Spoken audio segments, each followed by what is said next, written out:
Alright, everything's all good. Hello, Internet! Doing some custom Robo tonight. I've still not picked up AI07 yet. It's on the docket. Eventually. I keep sitting on like listings on the third party or the middleman service, not third party, middleman service I'm using. But I want to see if it pops up on Monarchy this week. It probably will at some point.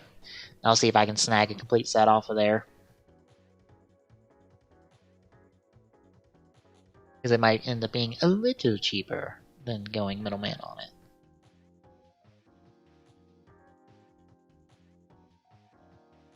And I had the thought that since Monday night I already said, like, because I like doing the, even though it takes a bit of prep work for me, I like doing the guest nonsense stuff.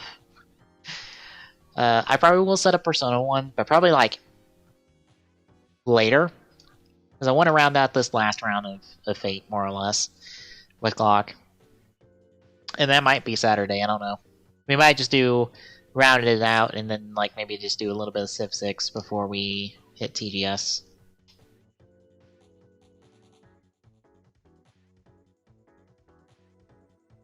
Oh, that might be Friday, Saturday. Depending on when he's available for that. But what I do know is that we might, if we've got the time for it, because I'll actually sit down and do the work for it this week. I'll go ahead and probably do all the prep work for the other guests around, which is what I'm dubbing Rider Who. And that one, for anyone wondering what it will be, is I'm just going to show an image on screen of something Tokusatsu related, and either Glock or Tommy or both, I don't know. Depends on when we get to do it. We'll have to guess if it's a rider or not. And I'll add in, since there will be no hints or like hints or leading I can do on that, I'm more or less just giving you a 50-50. Or giving them a 50-50. And then I gotta call it in the air. I will give bonus points, or a bonus point, if they can name the character or the series, regardless of if it's right or not. So, I was gonna sit down and pull together a bunch of material for it, because that requires me to not just like pull stuff off the writer wiki.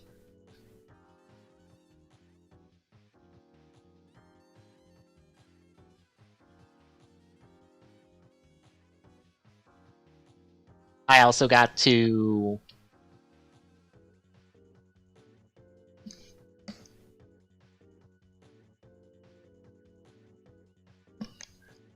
pull stuff from other places as well. So,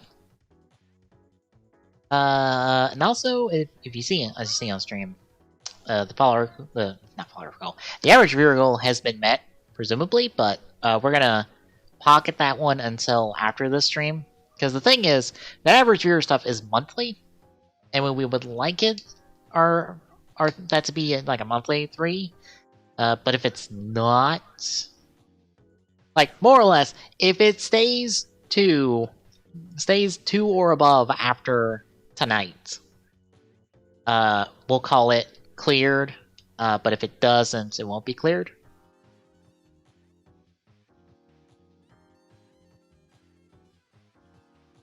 So, a little misleading, but it's the best we can do to track it. Anyway, let's do... Yeah, the goal is weekly, but I think Twitch wants it monthly, isn't it, for average viewer?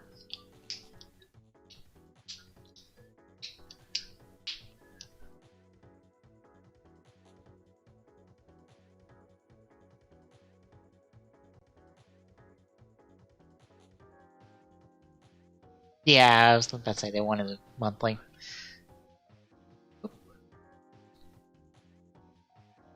Anywho. Do some custom Robo.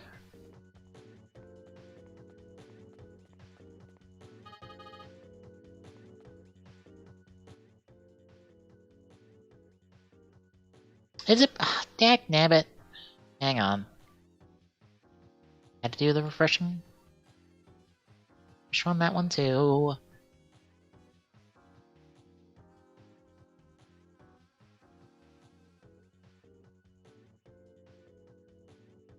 There it goes.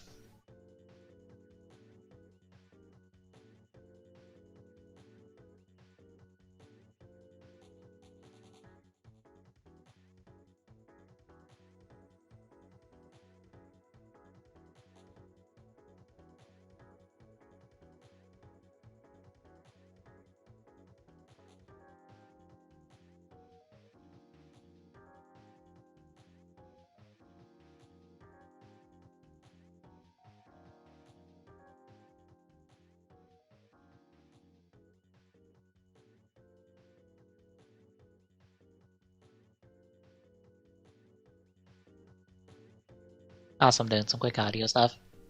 It's a little loud in my ears.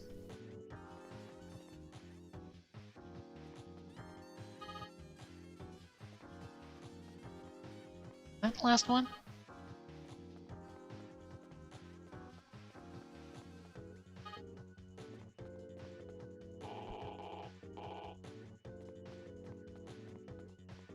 Oh, right, I was on him.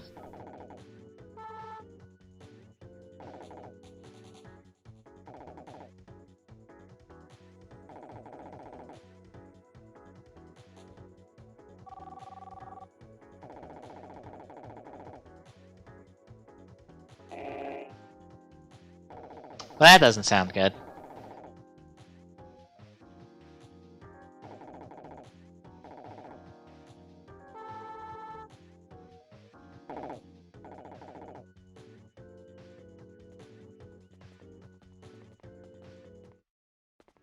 We are still very tutorial today.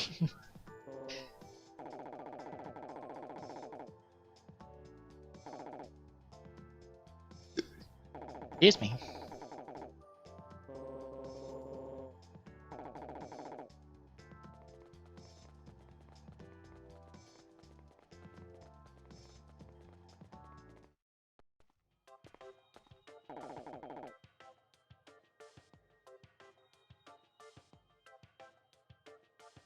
Oh, I have control.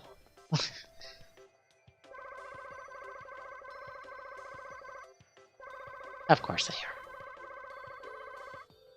Ah, crap, I forgot. I should have updated that when I updated the schedule. My bad.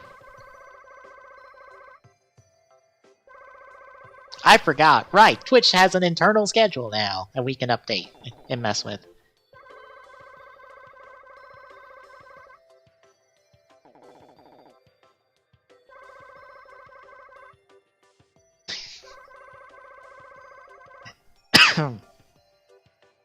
I'd probably have to relook for it.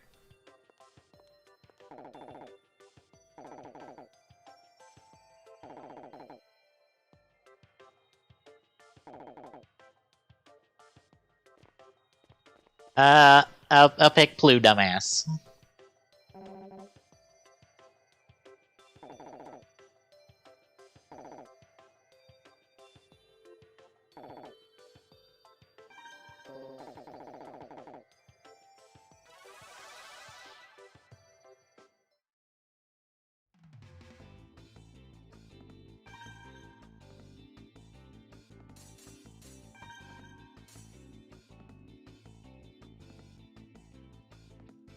Yeah, jump, gun, bomb, pod, Nexus charge.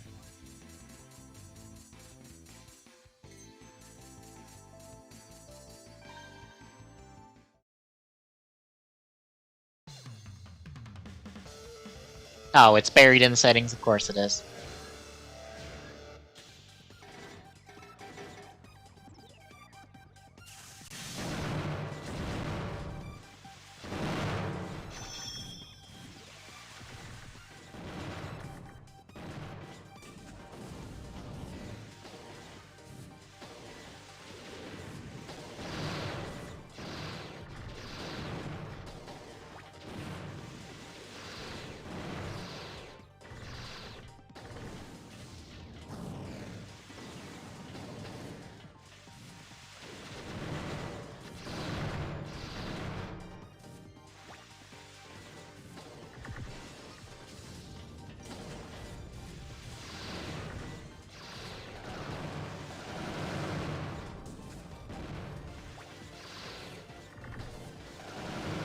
Oh my god.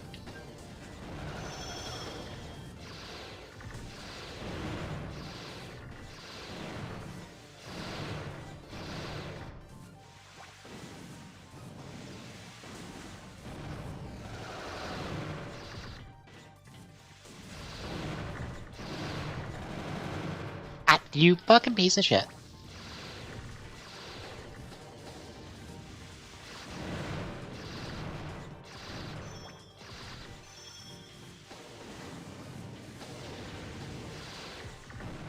Got him.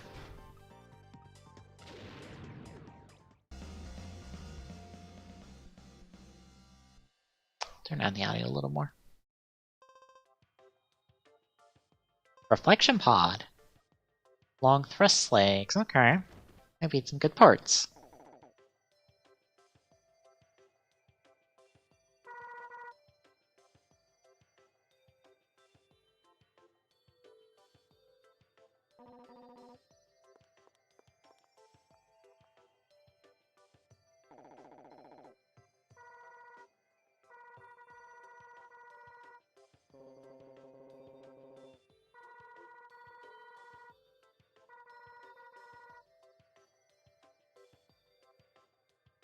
This artwork is still just what the fuck? Also, these fucking answers. I don't know.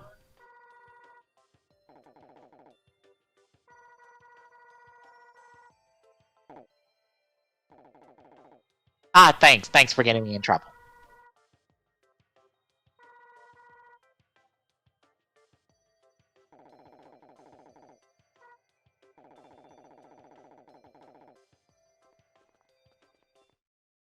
I want to pick up my parts.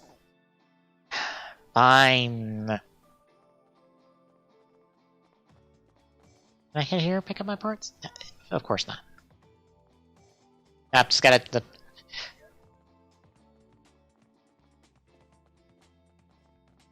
was about to say, I forgot where the base is.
Let's say, I want parts.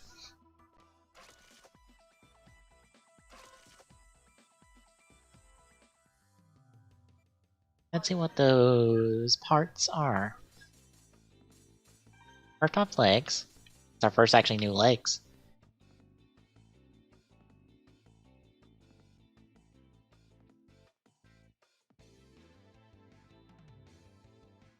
Ooh, I like that. I got a new pod.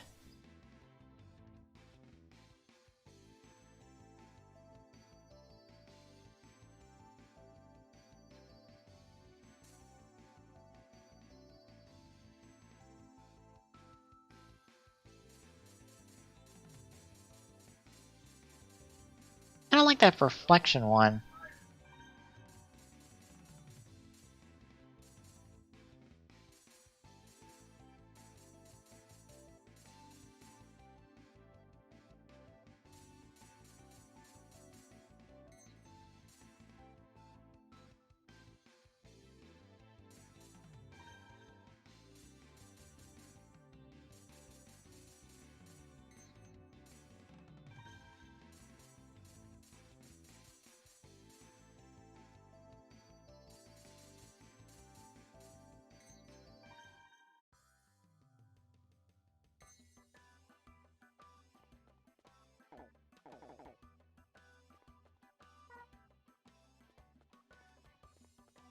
Well, I guess we're leaving now. As one of the parts.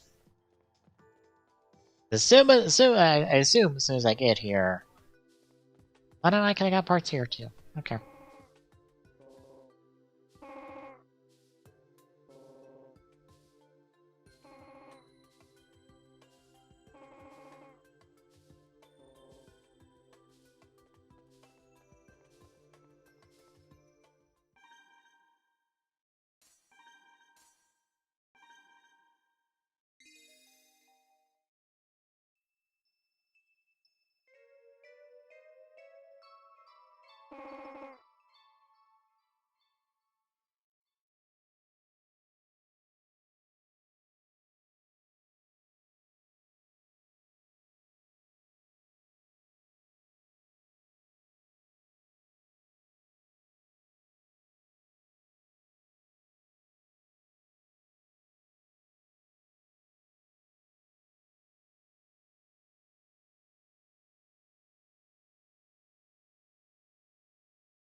Oh no.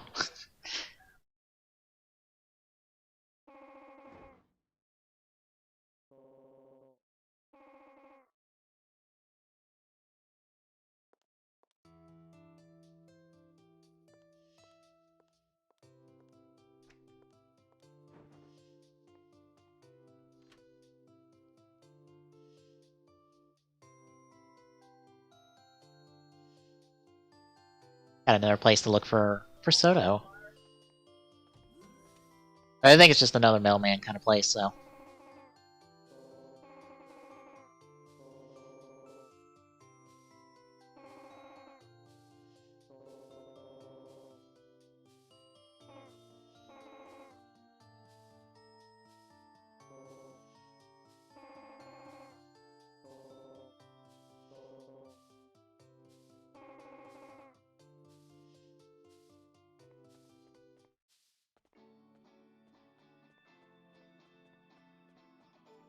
Oh, just right there. Okay. Oh, good lord. Is this guy's fucking main character trait is attempts to hit on every single woman in this game.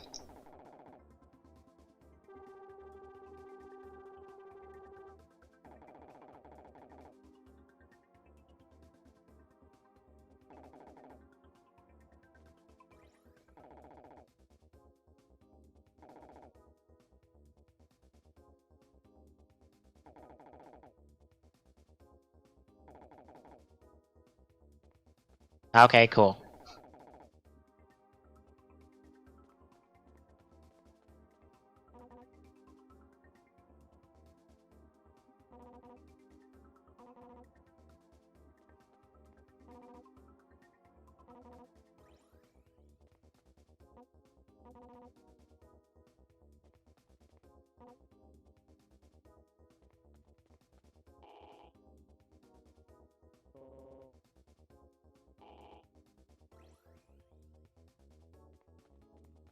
Cool. Yep. Take, hitbox on that one was a little weird.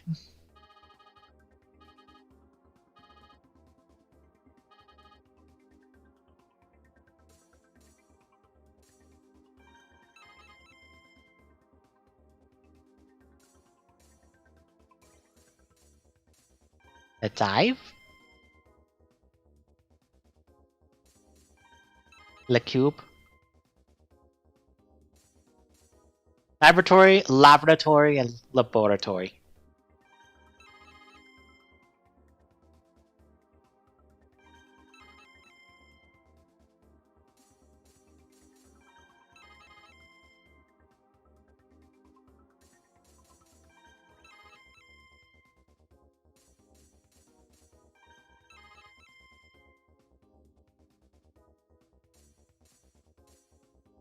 Compartment of life. uh. And?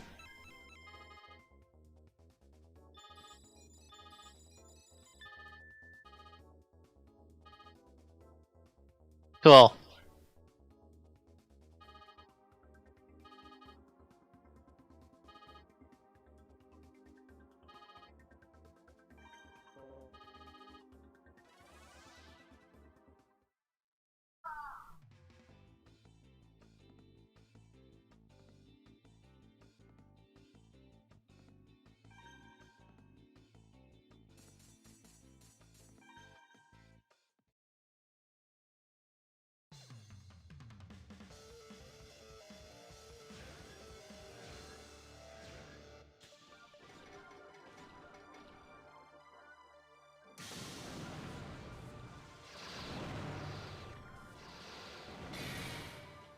You.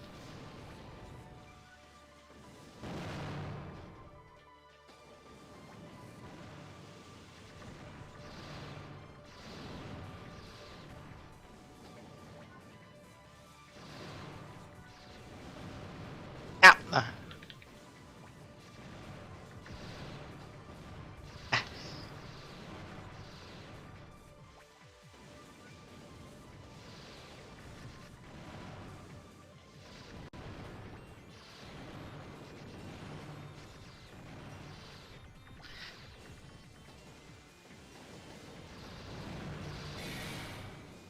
Ow.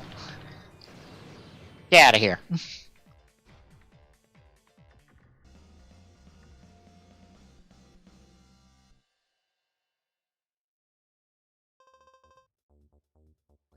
Feather legs. Ooh.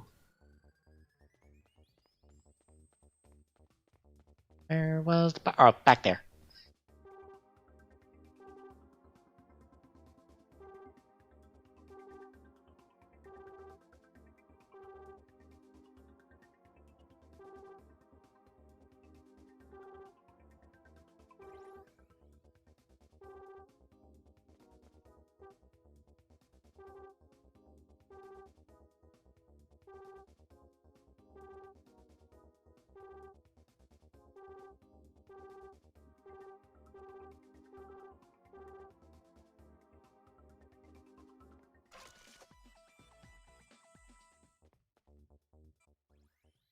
I still haven't found a pod I particularly care for.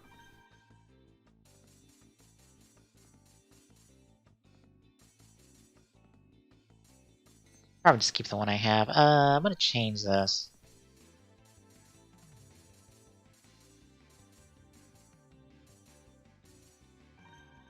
Back to the standard. Let's say I don't have a better gun, do I? Yep, still stuck at 3-way. Oh, whoops. I forgot to check the new leg part I got.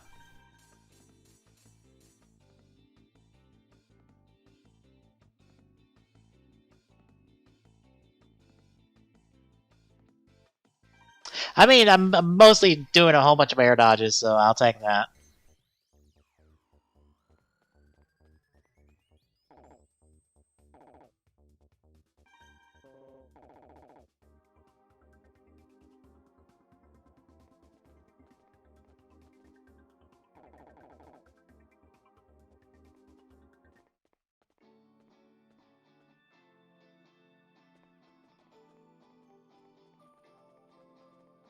Alright, over to base.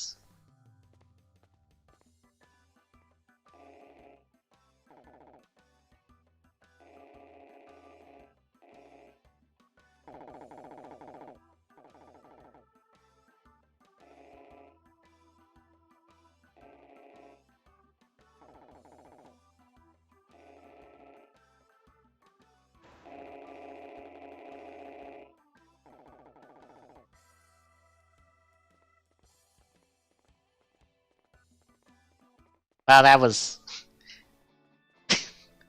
Well, I guess we're done.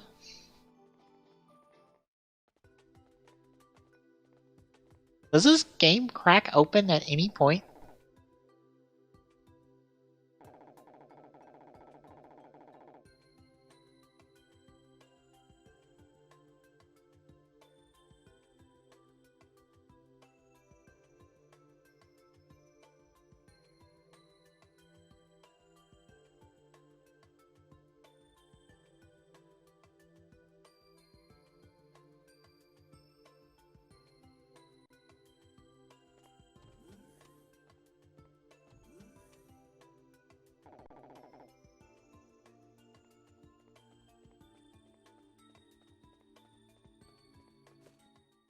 And you went and lost her number. Congratulations, you're a dumbass.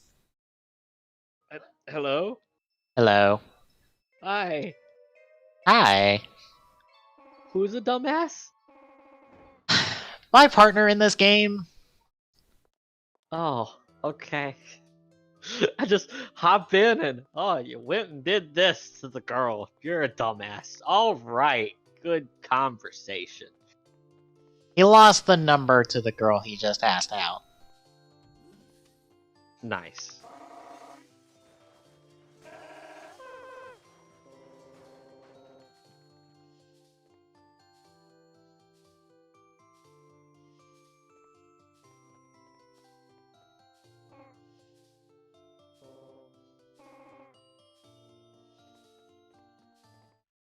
This game has continued to railroad me into tutorial land. I'm wondering if this game will ever crack open.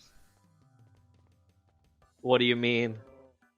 I have been on rails for about probably 3 hours at this point in this game, and it's all been more or less tutorials.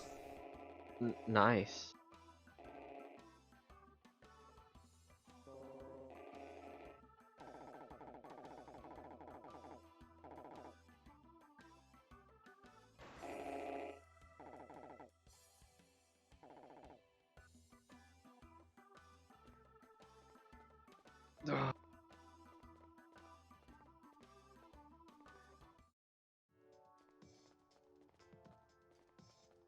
I have no. Oh my god. Oh, I could give a shit about this dumbass making two people fight because, oops, found a paper with a girl's number on it. Well, I guess I'm cheating now. What? So it's assumed by. It's one large misunderstanding that I can give two shits about. Okay.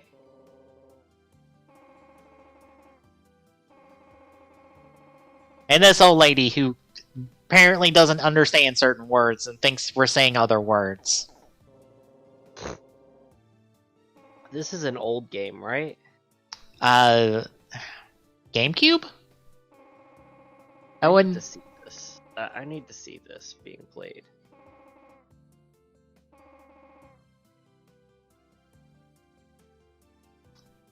Alrighty. And she thinks the mercenary group I'm working with is called Stolen Horse instead of Steelheart. Beautiful. Had the...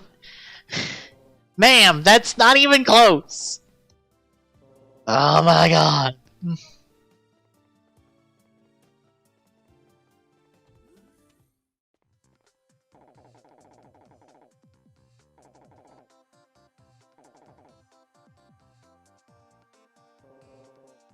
I am currently playing a really interesting game where you play as a cab driver. What's the name of it? NeoCab. It's like a cyberpunk cab driver game. It's interesting. I'll give it that. It's interesting. Okay, I'm trying to think that's what I know that. I know of a game like you described, but I don't remember if that's the name of it or if it's something else. Well, with NeoCab, you're playing a girl who's trying to figure out what the hell happened to her friend, and like you're trying to get clues from people that you give rides to and shit like that. Ma'am, your artwork. What is this? What is this? What is this? Your teeth are fucking huge, and apparently you just have two teeth. Two very large teeth. Ma'am. Oh my god.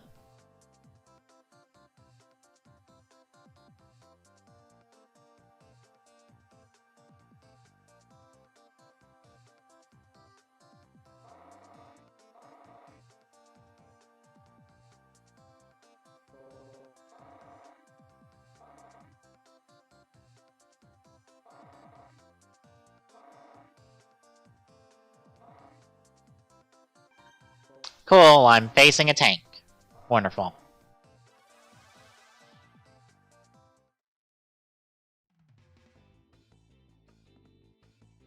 It is a monkey. That is, in fact, a monkey.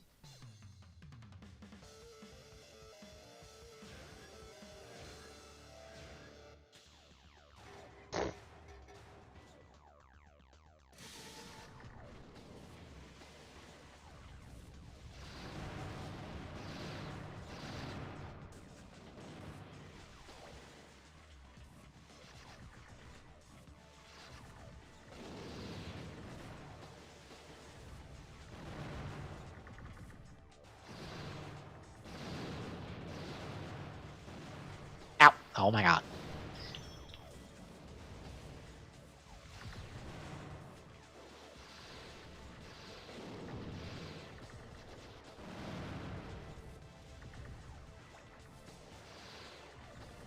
Oh.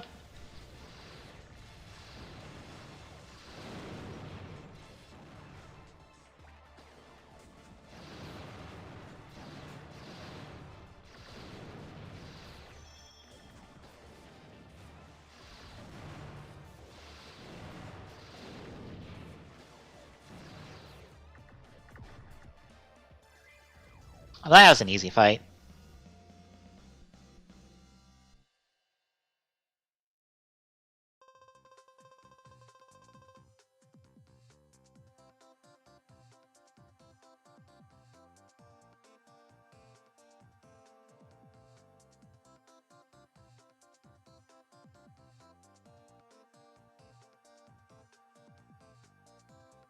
Okay, vertical gun.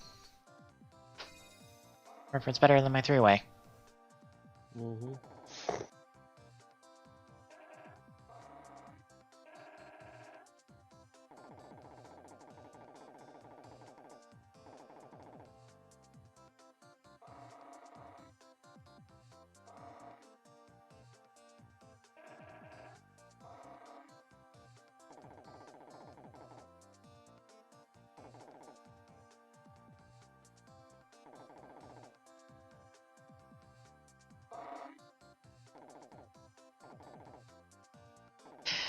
Okay, now you're choosing the stack battles.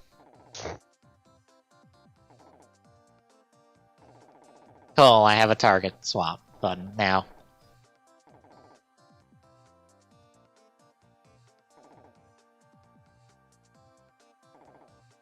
The game is definitely weird.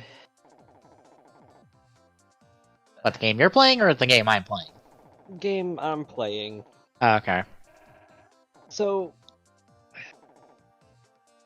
basically, kind of what was happening with Detroit Become Human is Yeah. kind of happening now in this. Mm. Except you're on the opposite side. You're a human. And you're just kind of trying to keep...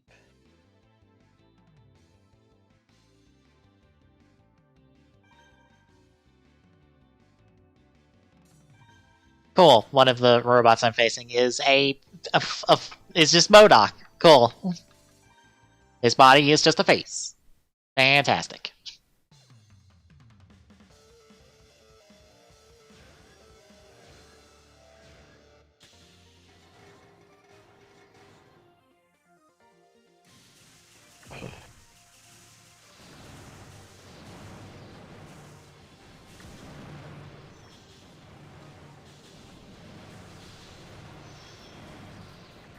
The game is definitely a very odd scenario. I'll say that. It's...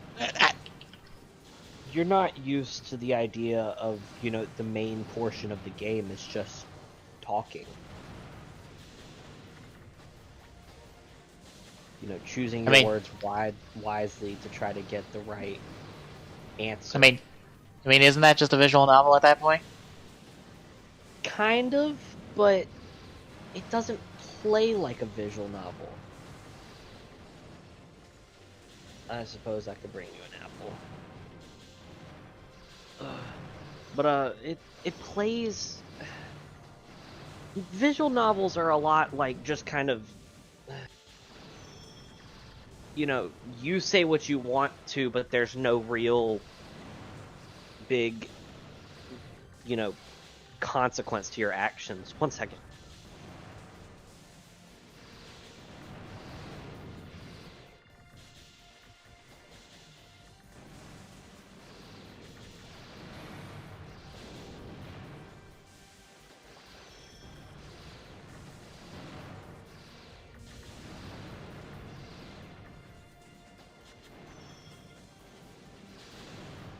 There we go.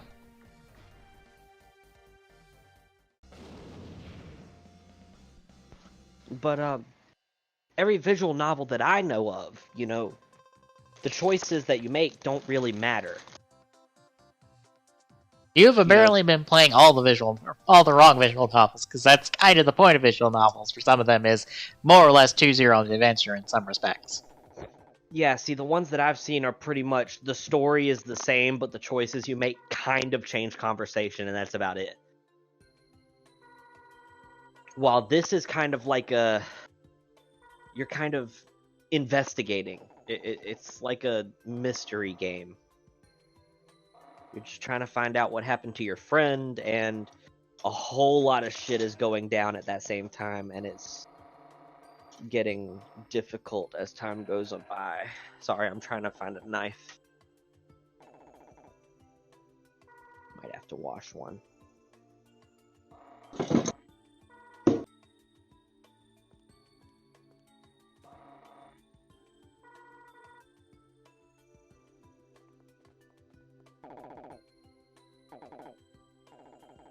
Oh look, Larry, it's your stupid note. Fucking... fuck's sakes. But yeah, I haven't played a lot of visual novels, but the few that I've played, it really seemed like my choices didn't really matter. It was just kind of this is the way the story goes. You're here, but we've got a story to tell.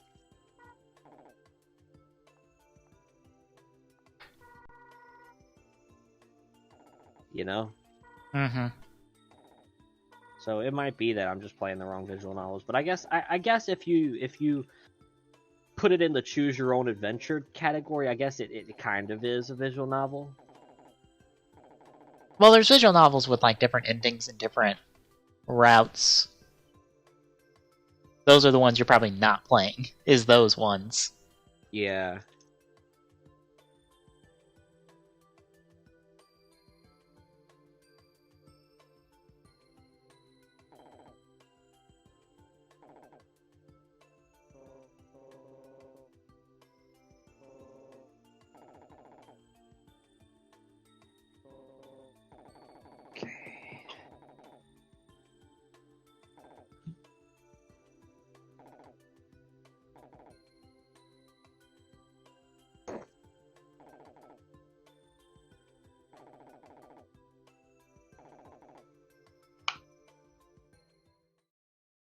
Excuse me.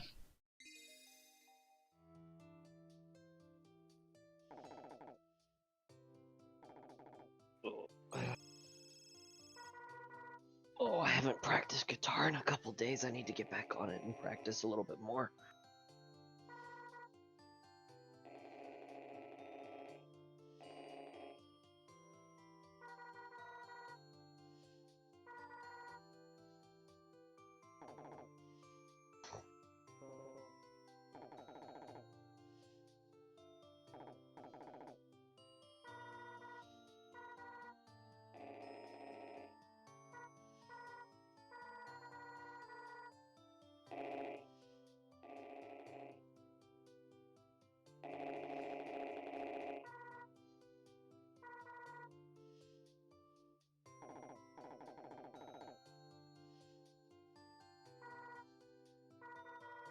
Marcia, please stop asking the chief about stuff no one cares about.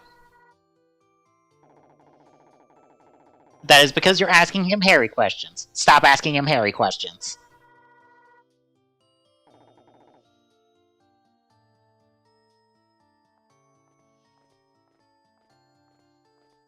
What, so now I get a 3v1 situation, or... Oh my god. Slow walking a map I have no control of.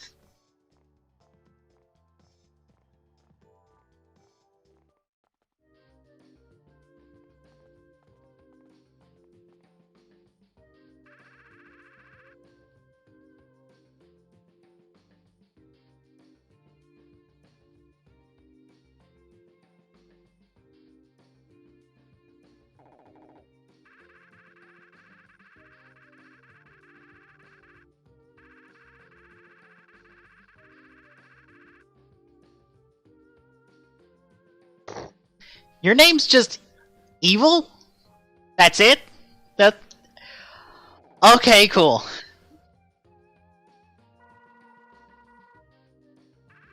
I'm starting to see why this game did not take off in America. This localization seems garbage.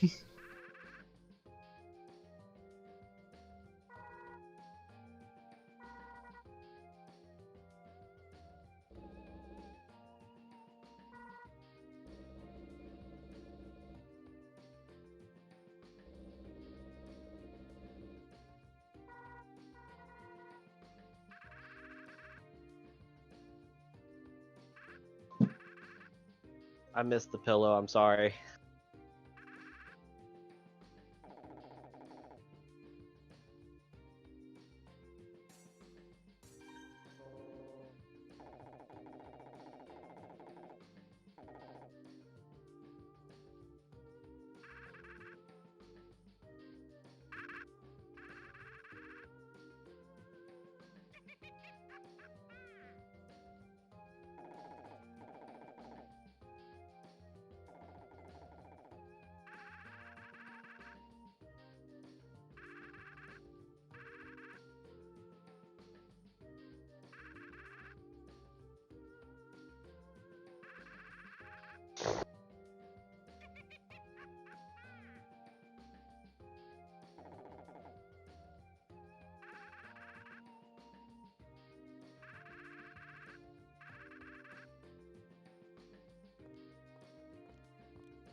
Oh, so you make me walk here for a cutscene, but I do get control to walk back into another cutscene, I assume.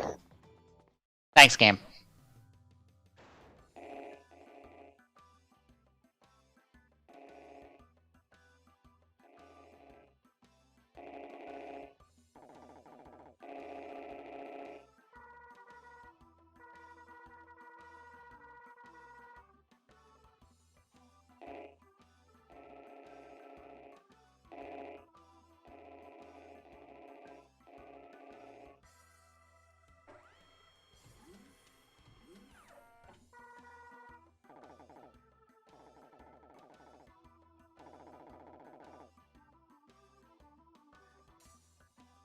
I'll hang around. If you're gonna keep giving me the option, I'll see if something's here. Or in this case, not, I guess, since everyone else is leaving. Great. There's literally nothing here?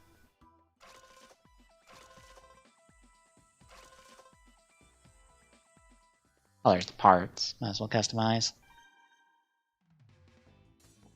So I got an 8 body. Cool. Got the vertical.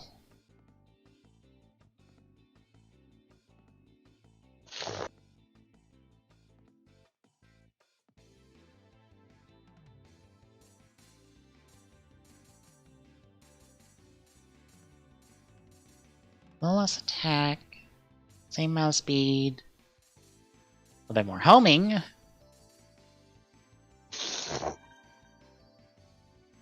I guess we'll try it out. We got a spider pod?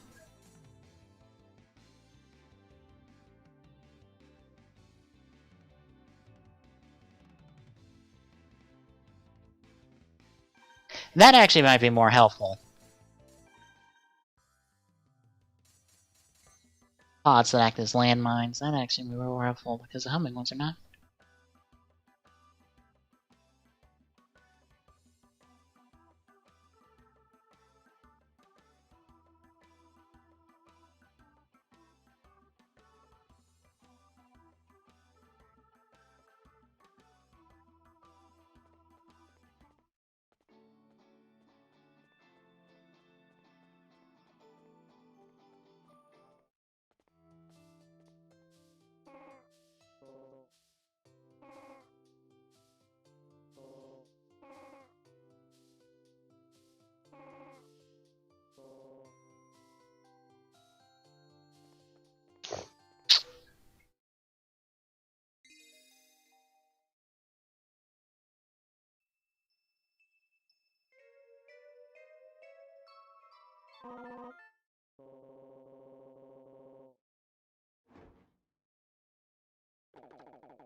I can't wait to do one fight and then nothing happens.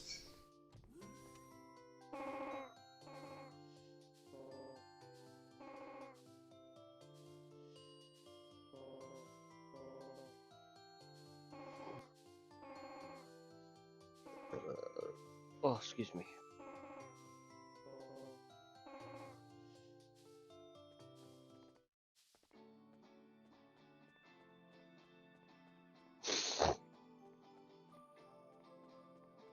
I assume it's not that?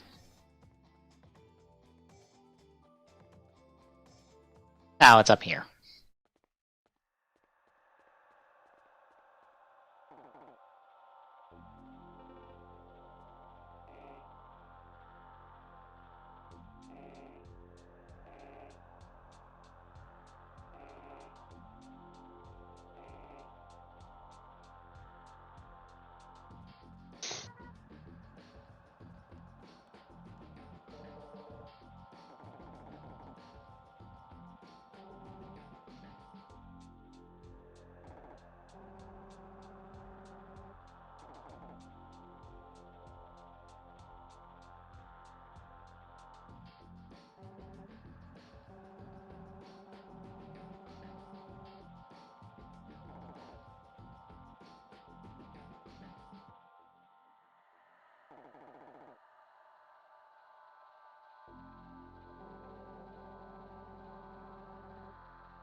I do find it interesting that you actually have to monitor how much energy you're using because your car is fully automatic. Mm. Or fully, not automatic, electronic, or electric. It's fully electric car. I find it interesting that you actually have to, like, carefully monitor how much juice you use, is what they call it.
Okay, so now we got plot. We finally have the plot.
Up, instead of plot, we get to go do random job.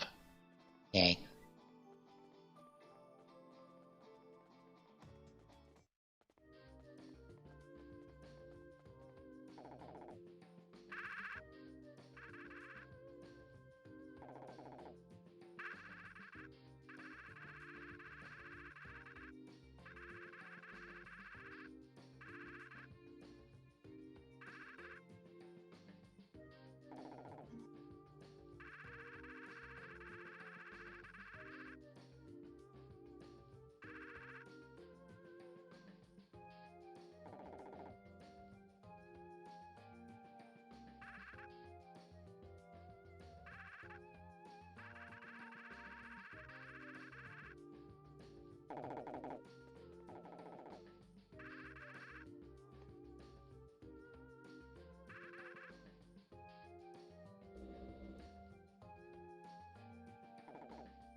Alright, let's see how this fight goes.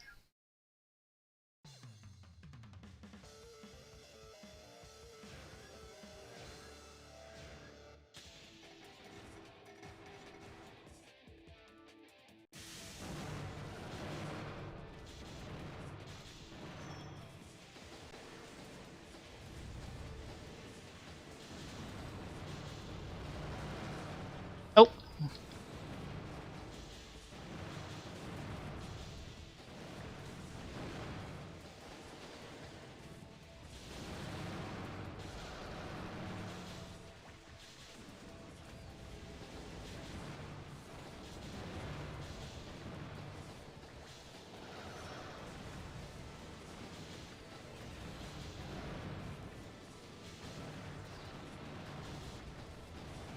Oh, I do not like this camera for 2v2s. You can just get dunked in the corner.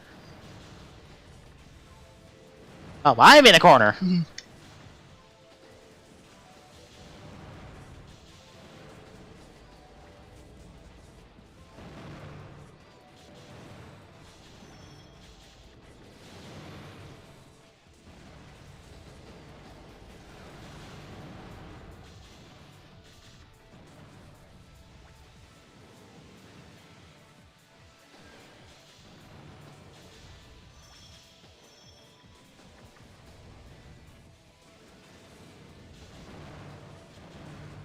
There we go.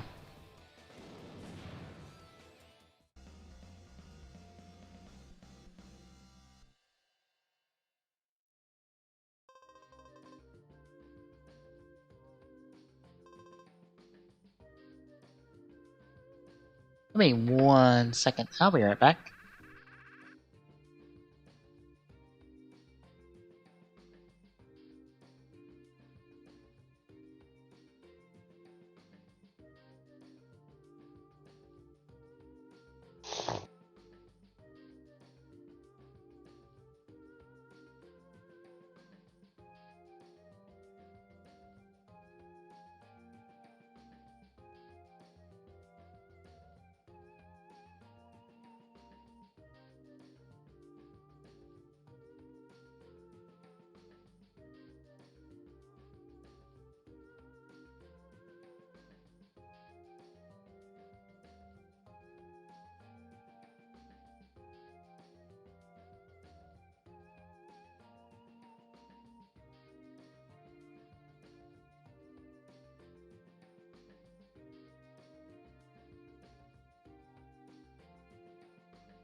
Alright, back.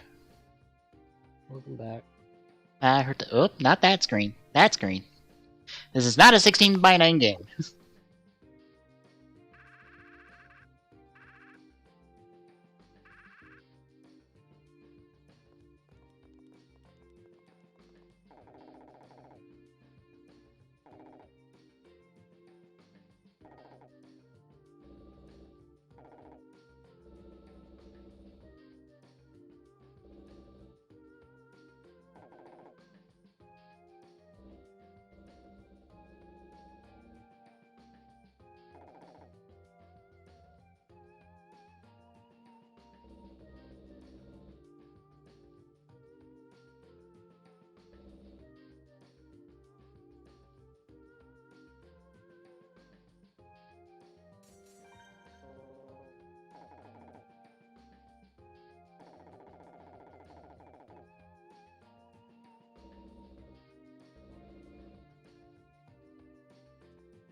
pod and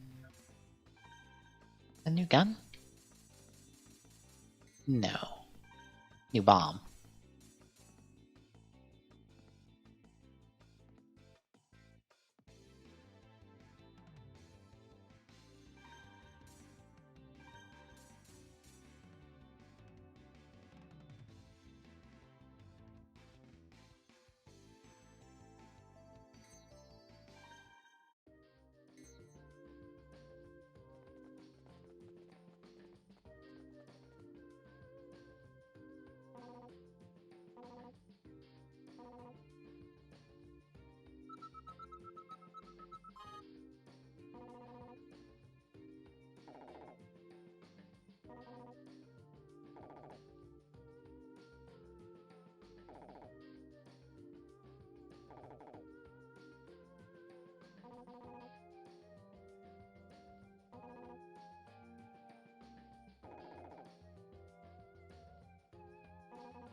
I already checked the parts generator.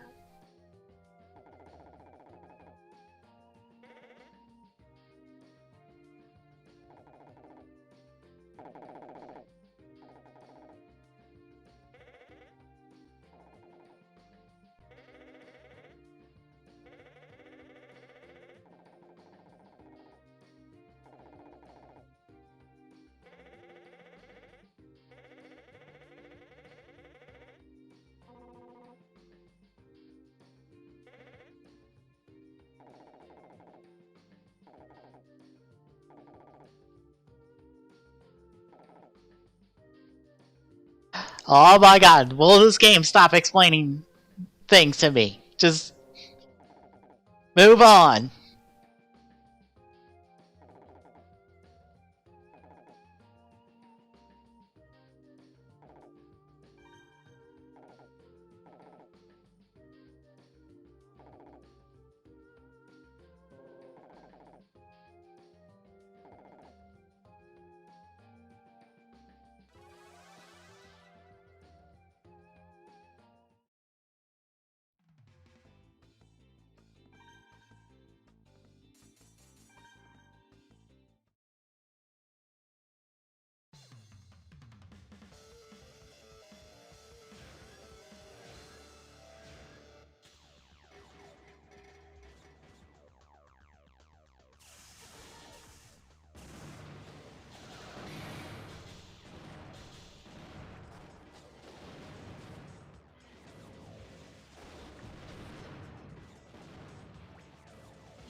Huh, that's knocked him into the hazard zone that did like 100 damage. Okay. Didn't think they would do that much damage.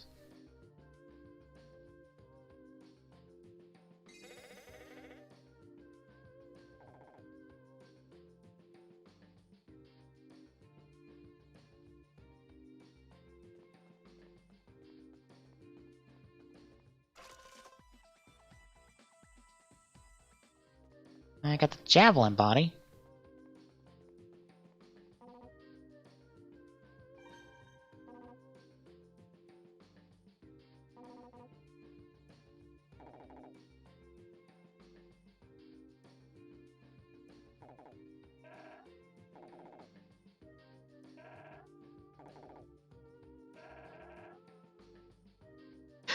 This is not much of an illegal operation if it's just everybody in town's in on it.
Okay, Spider is a bit ridiculous if you decide to not use them as landmines and just drop them directly in your opponent's face.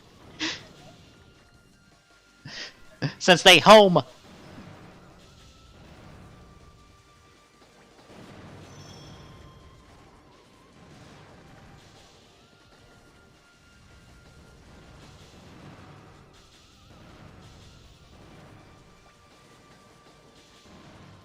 There we go. I don't know why this game is telling you to hide. When it seems like this game is far more rewarding if you just be aggressive and be extreme. Just stay on them forever.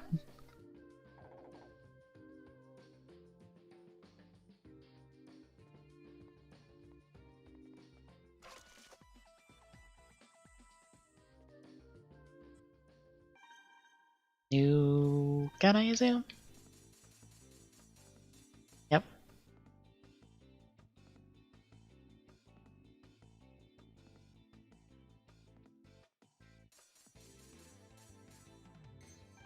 Keep the vertical. I like the vertical.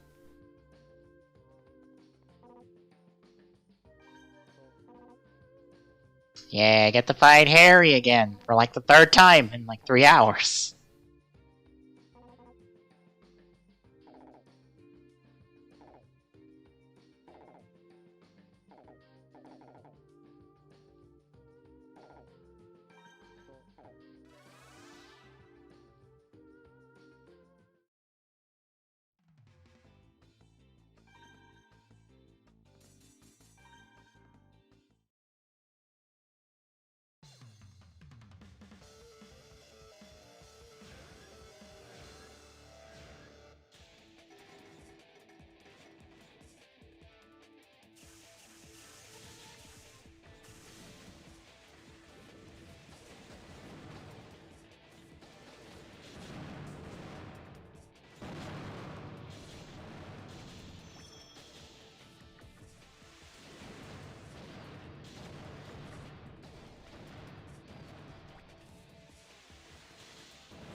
Oh my god. Come on. There we go.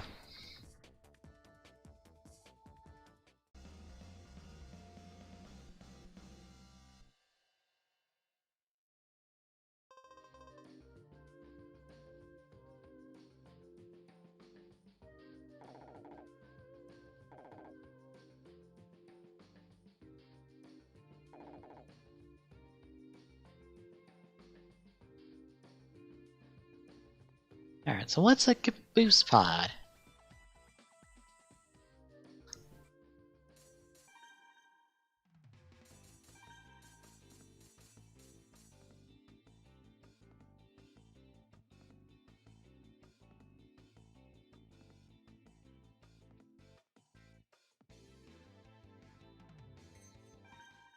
Okay.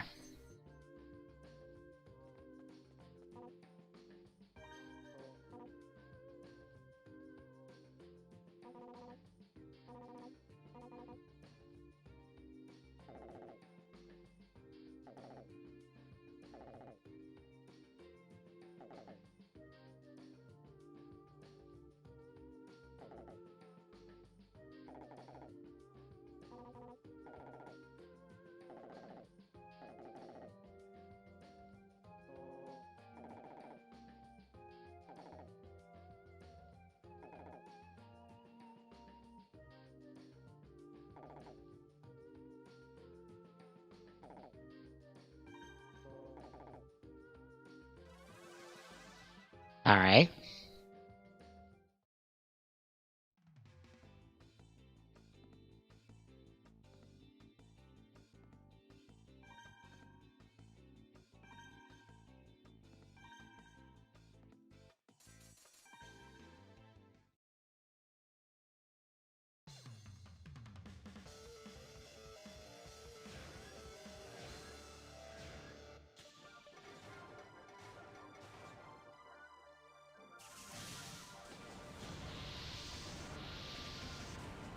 Okay, whoa, whoa!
There we go. That wasn't too bad. His long air dash is not the most helpful thing. Flame gun, I assume flamethrower of some variety.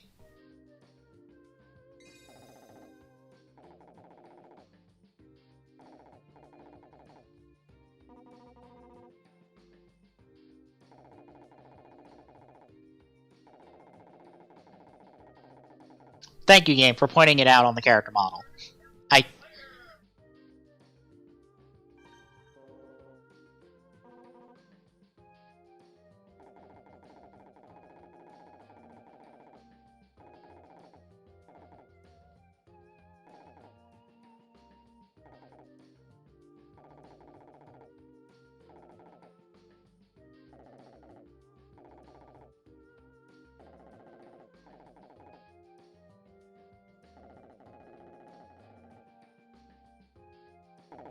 That is not a 2.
Alright, so what's this new gun do for us?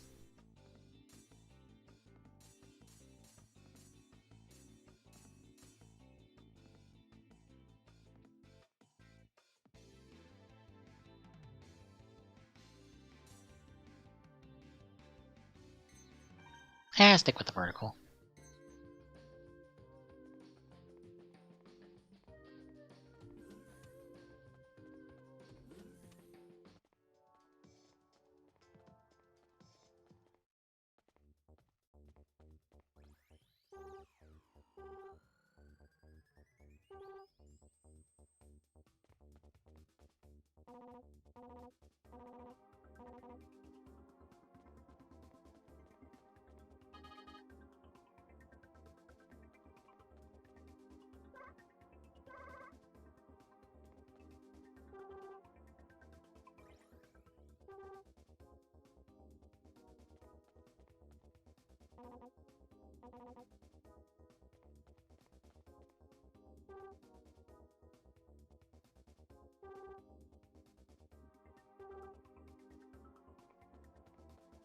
Okay, so yet another tournament.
Or there's like an extra battle somewhere around here.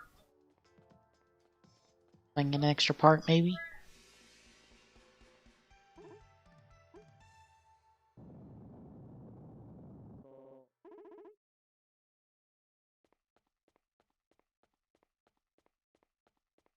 That's not suspicious at all.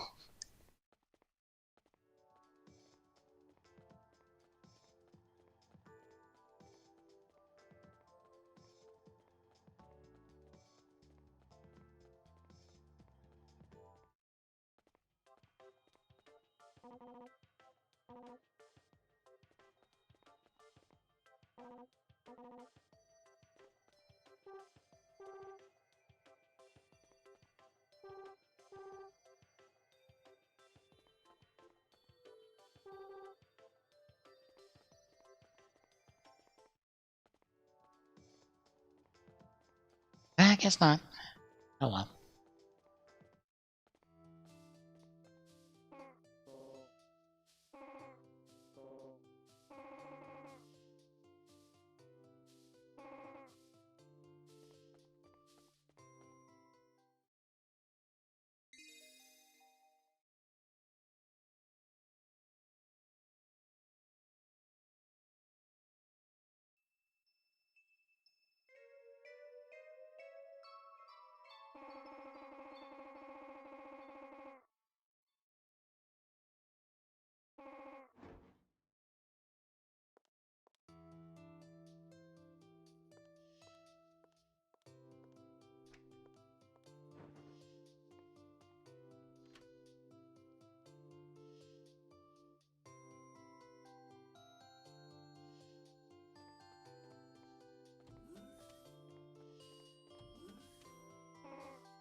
Do we at least get paid?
Oh, so now you give me the names for the different stats and stuff?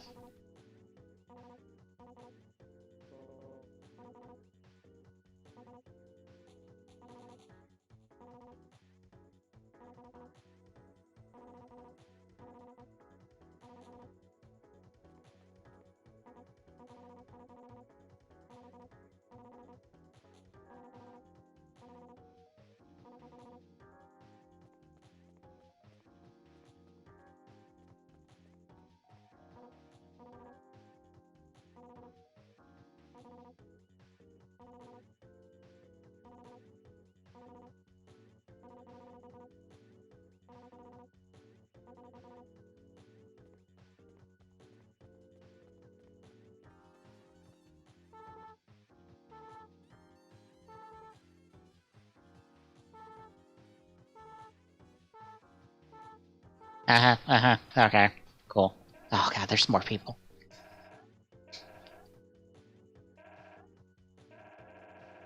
Oh god, you could just tell me what they all mean and not split it up per goddamn weapon. Jesus. Board now.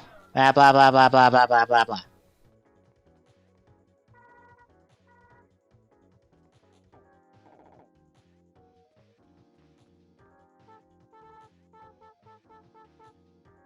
Oh my god, did I not talk to everyone?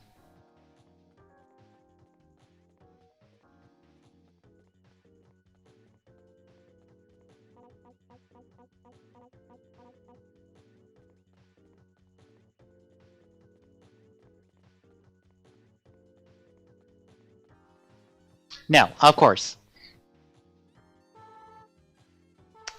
Had to talk to the kids. Even though they had nothing of importance to say. Great.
Oh my god.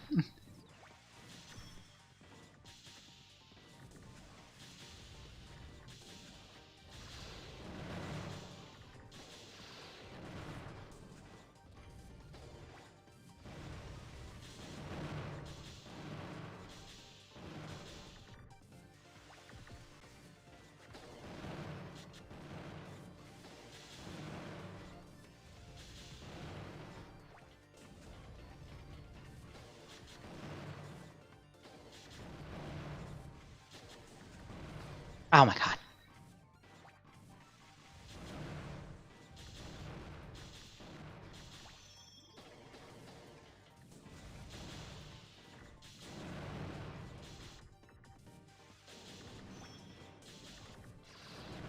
Oh my.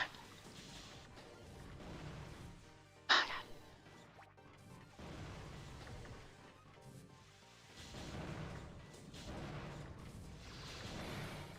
Ah, that's the first fight I've lost all day, all stream.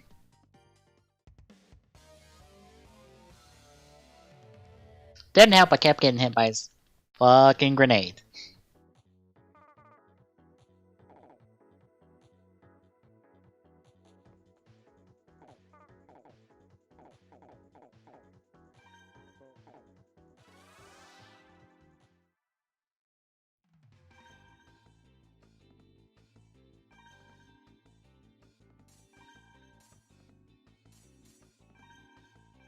Yeah, we'll try the flame.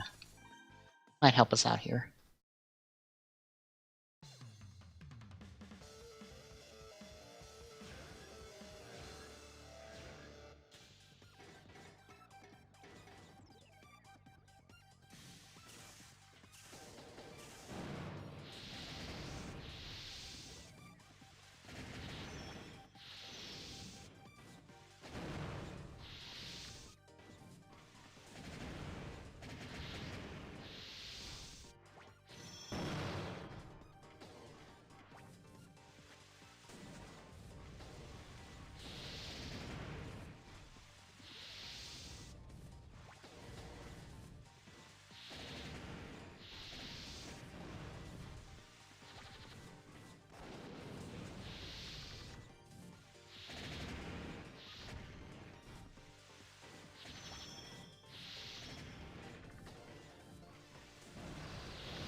There we go.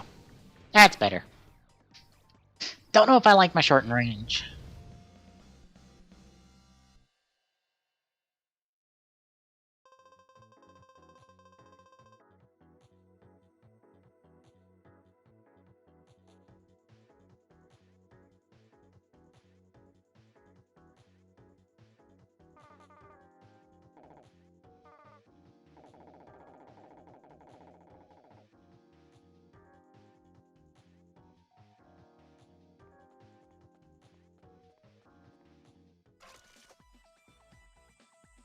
A pod. Might swap back to vertical. Yeah, I will swap back to vertical before it.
Game's loving to hold my hand at the moment. Every tutorial under the sun. I figured we'd be done with them by now, but apparently the game still has more things to tell me. This is probably the fanciest arena we've had so far.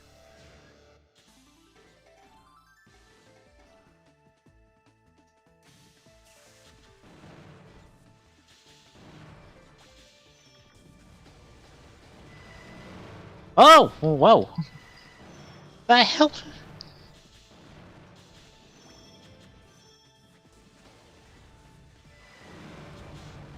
Oh my god, that shreds my health.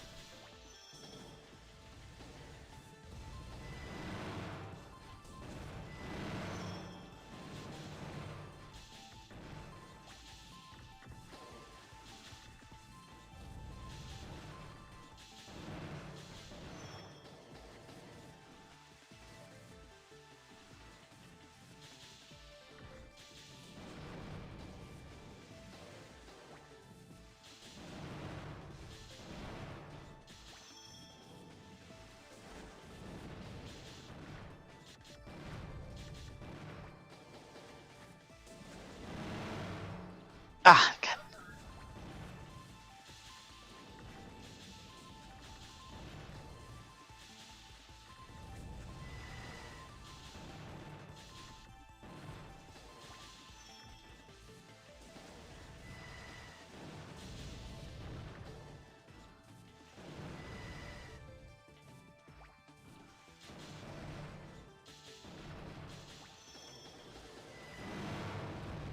Oh my god.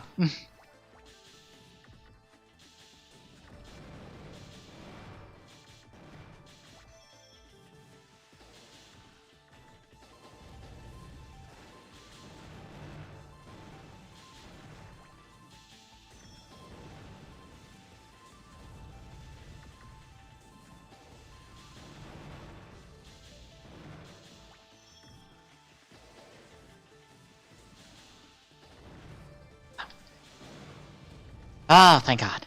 Barely won that one. His weapon shreds me.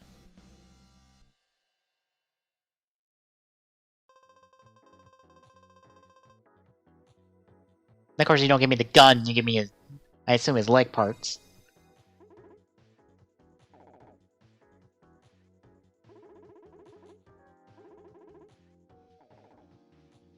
Oh, did I tell you that I started playing the Fate Stay, whatever it's called, Grand Order? Fake Grand Order? No. Yeah. How is it treating you? Fuck the director. Well... I already hate her. Oh... don't worry, you won't have to deal with her long. I hope not, because I truly fucking hate her.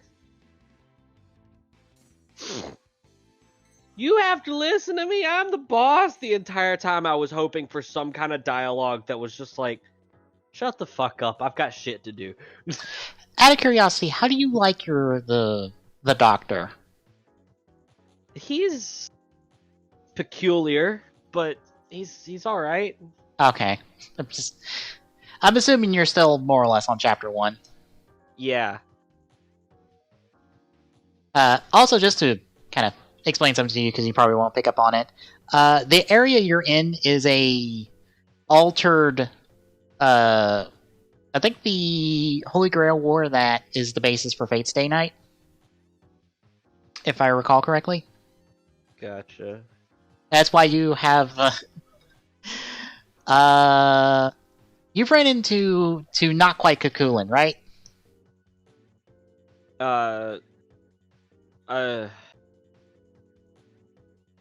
Who are you talking about?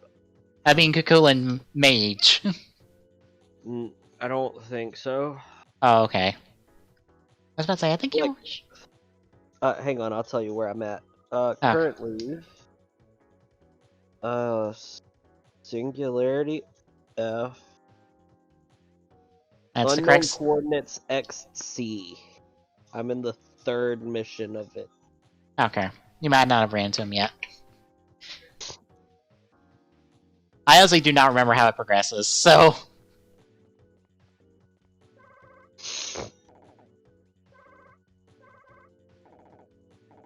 It's been a while since I dropped the game because I lost my account. And it's also been a while since I even remotely paid attention to the story because I got bored after a while because it was a whole lot of talking between combat. Yeah, that's something I've noticed. There's a lot of talking.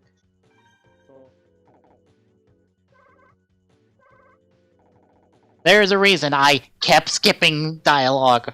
I was just like, oh god, I just want to play a game. I just want to play a video game. Please stop talking. Please stop talking. This is cool and all, but please stop talking. I wish to move on. Mm-hmm.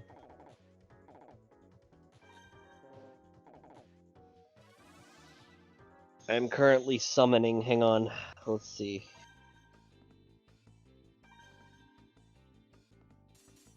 Nothing. I got absolutely nothing.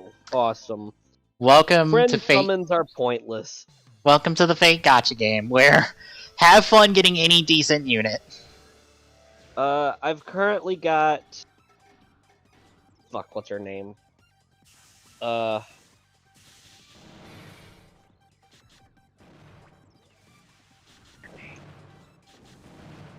please. Elizabeth Bathory. Regular Elizabeth Battery, I assume? Lancer, 4-star, with a long tail. Okay. There are more Elizabeth Batteries besides just Carmilla Elizabeth Battery, so... Okay. Because, even a character in a swimsuit is technically a different character. Because they'll be a different class.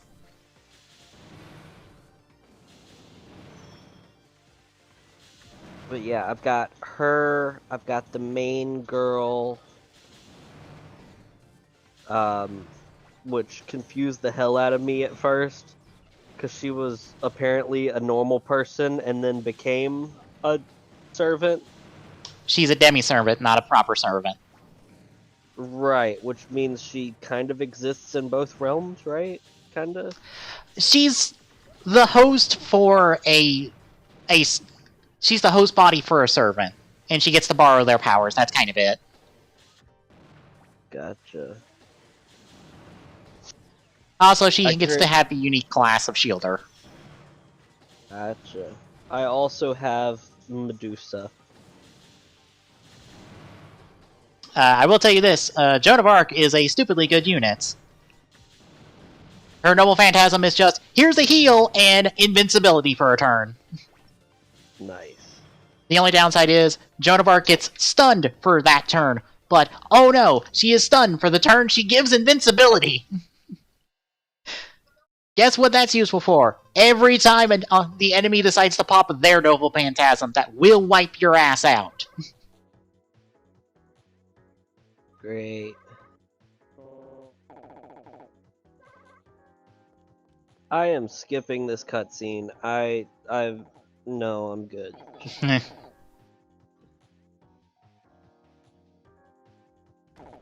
Beautiful.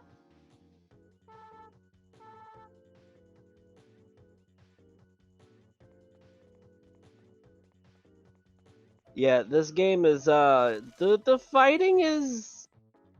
The art style is weird.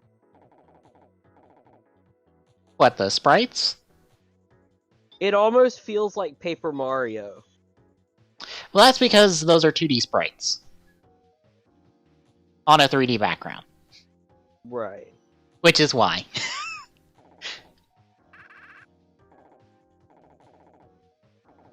Depending on what cards you look at, bear in mind, some artists have, or some artists bring their own unique art style to some characters, like, you know Danganronpa, right? Yeah.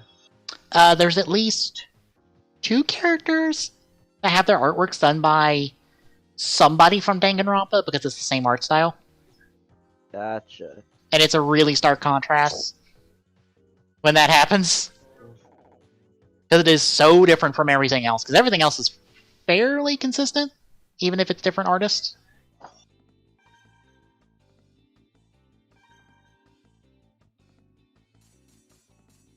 Yeah. Also, Sorry, Go ahead. go ahead.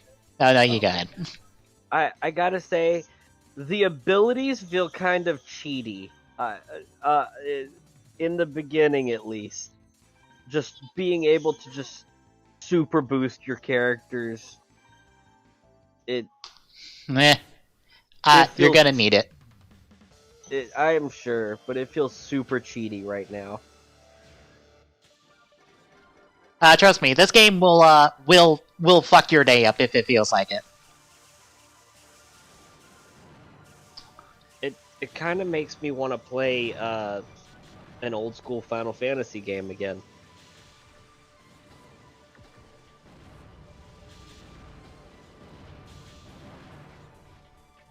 Just the I want a new like 3D well-made OG Final Fantasy-esque game.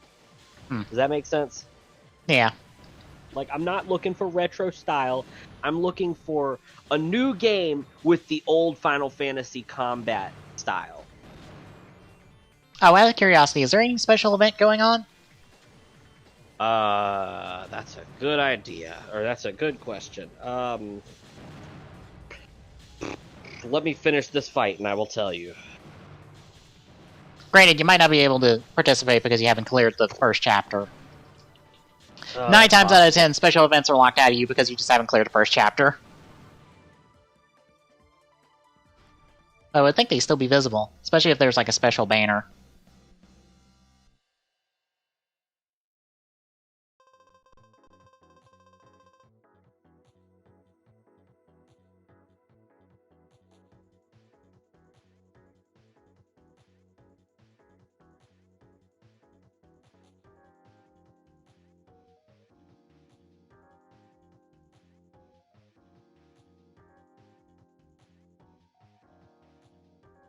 Oh, there is. Oh. Oh, you can't participate in that. Damn. Why? Is that? Yeah, that's, you more or less have to clear, like, the first campaign of the game.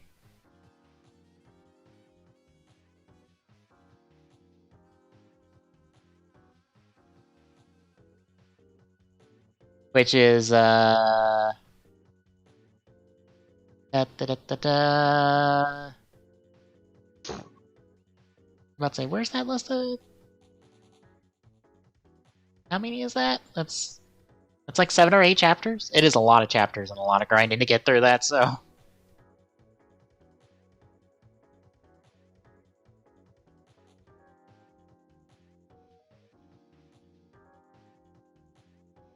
I was about to say, that's all Lost Belts. That's Act 2, technically.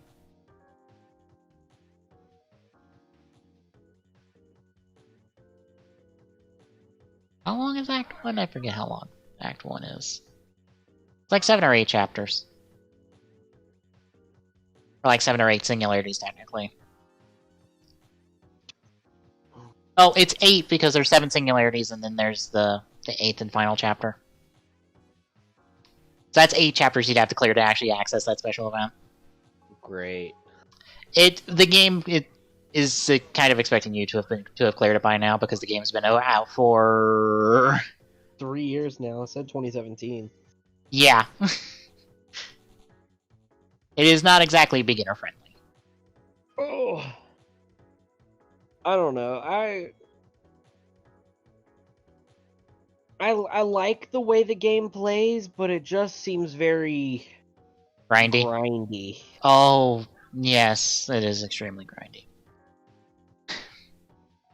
Singularities are like 14 up to like 20 something missions, and all of those have X amount of fights in them that are multiple rounds.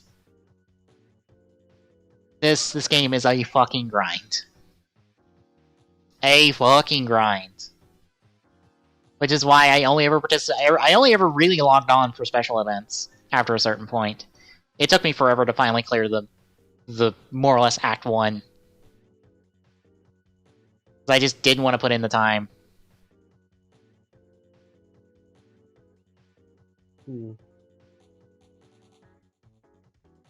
I'm just seeing who's the special characters that showed up for this.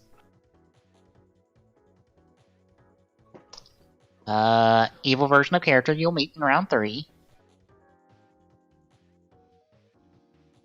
I'm pretty sure I don't have this one on here. Li Shuin?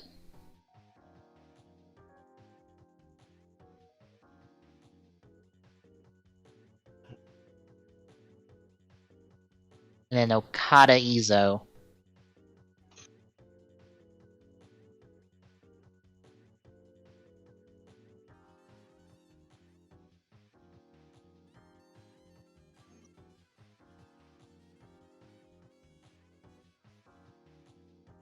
Oh, I was wondering what. Robo. I was wondering which Titanus that was. That was Soul Chigoken Titanus I saw on Twitter.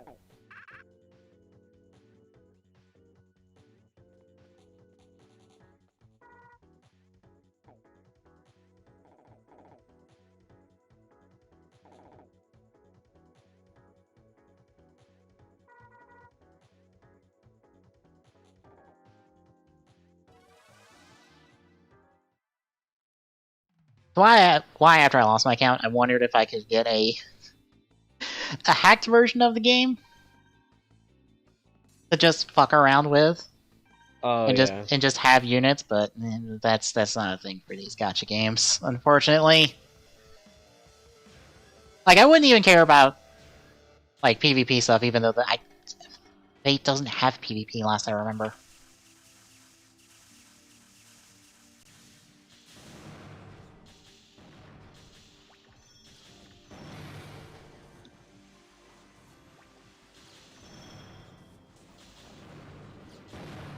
Ow! Oh my god.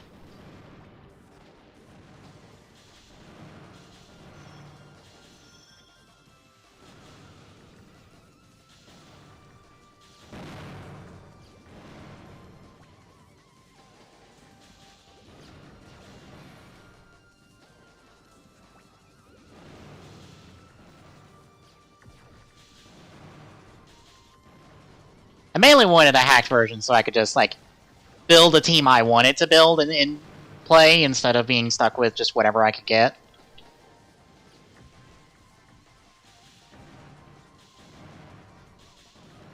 Maybe.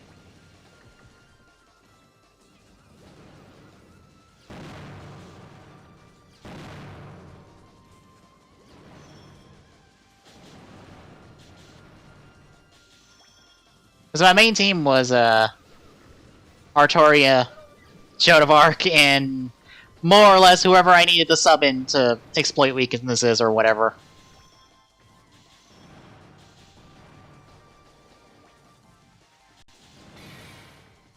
Because Joan would give me the heal and the invincibility when I need it. Artoria had Noble Phantasm hit all 3 people, or it was an AoE attack with good damage. And then the third would just be whatever I needed at the moment. Oh wait, no, the third would be just whatever I could pick up off supports, which would be a different unit that also was AoE and was stupidly good damage-wise.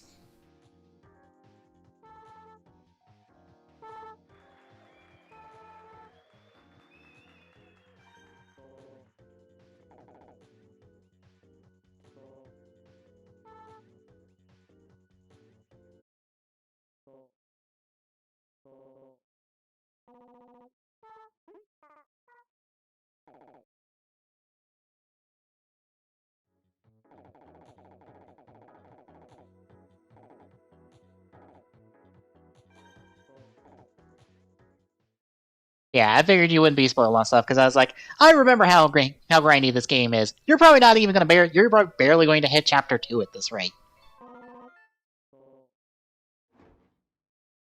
I mean, I've played grindy games, okay? I've played fucking Final Fantasy Brave Exvius religiously Uh-huh. for a long time. So I've played the grindy games. They all feel the same. Yeah. That's where I run into problem. I'm fine with the game that's kind of grindy that you have to work for. But if it all feels the same, what's the point? I'll just go play the game that I've got, a ridiculous amount of characters and shit in and not have to worry about grinding. yeah, I just like losing my account on there and losing my account on Super Sentai Legend Wars, which was another gacha game I played. More or less turned me off gacha games entirely.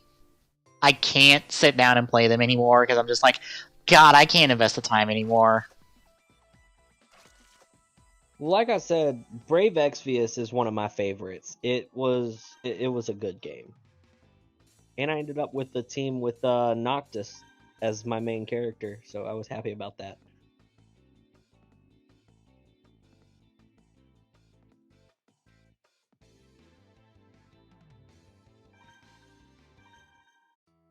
But yeah, I don't know. I mean, I'm gonna try to play it as long as I can, but I don't know if I'm gonna be able to get through this whole game because it's grindy already, and I haven't even gotten past the third one. Yeah.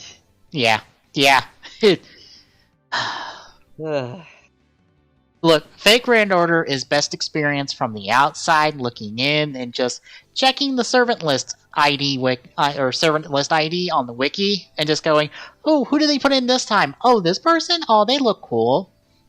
What's their noble phantasm that somebody put a video up for already? Oh, that looks cool." Yeah.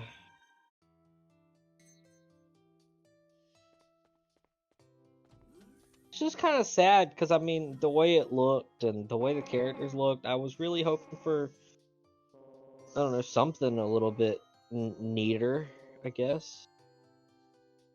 There's better Fate material out there. Honestly, if you want something good Fate wise, that's will take less time than Fate Grand Order, just go watch Unlimited Blade Works the series. Mm. It's the Fate Stay Night. The original visual novel had 3 routes. This is the second route because they already did the first route in the original Fate Stay Night anime mostly, but that's not good apparently. Okay, so Fate Stay Night is an anime, it's not a game. Okay, Fate Stay Night was a visual novel that has been turned into an anime, and a series of movies. Okay. 2 of those animes are 2/3 of the routes. The series of movies is the third route. So what would be more worth it, the visual novel or watching the animes and movies? I've never played the visual novel. If you want to experience all 3 routes without having to wait forever for the last movie for the third route to come out to watch it, play the visual novel. I think if you want the Fate route, the first route, play the visual novel because the anime apparently doesn't do a good job of it. But if you want the second route, you can just watch the anime and you'd be fine. I would think. I've never played the visual novel, so I don't know. Where could I even get the visual novel? Anywhere, I would think. Would it be on Steam? I don't know. Let me look. I will look, actually. I think you can get it on your phone. I think it's on like the App Store, I think. Let me check. I'm like, I think you could just get it on your phone. You don't even need Steam or a computer. You can just get it on your phone. I think you need another app to like read it properly, but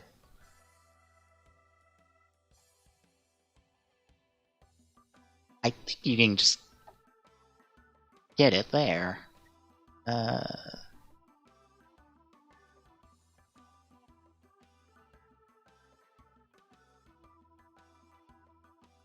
There are a lot of Fate games. Oh my god.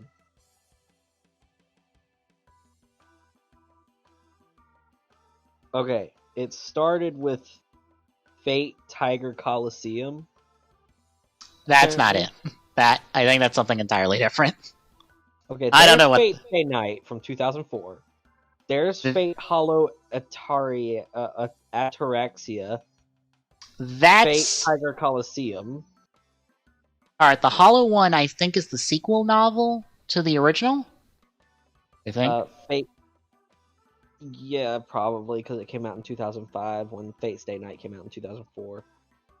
Fate Unlimited Yes. Codes. I think that's just... Is that the... That's a fighting game. Fate Extra. That's the PSP game. Fate Extra Triple C. That is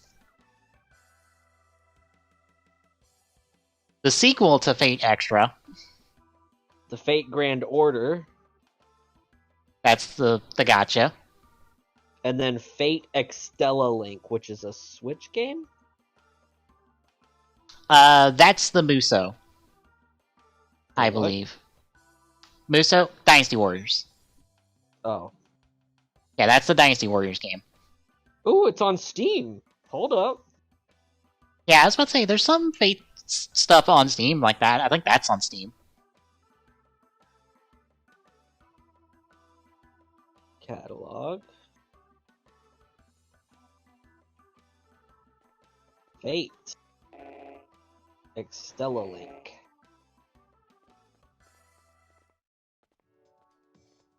I don't know how good of a Muso game it is, but it's a Muso game.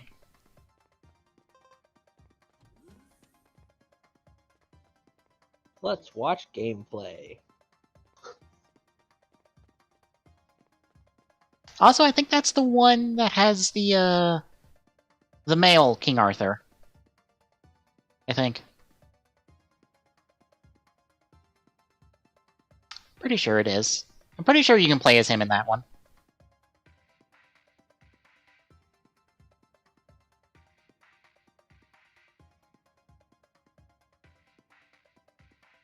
I wonder how many and or few characters there are.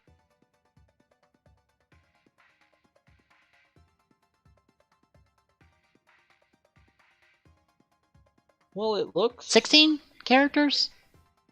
It looks interesting. Looks like I've seen all of the characters though, I think. I think you get to see grown-up Alexander in that.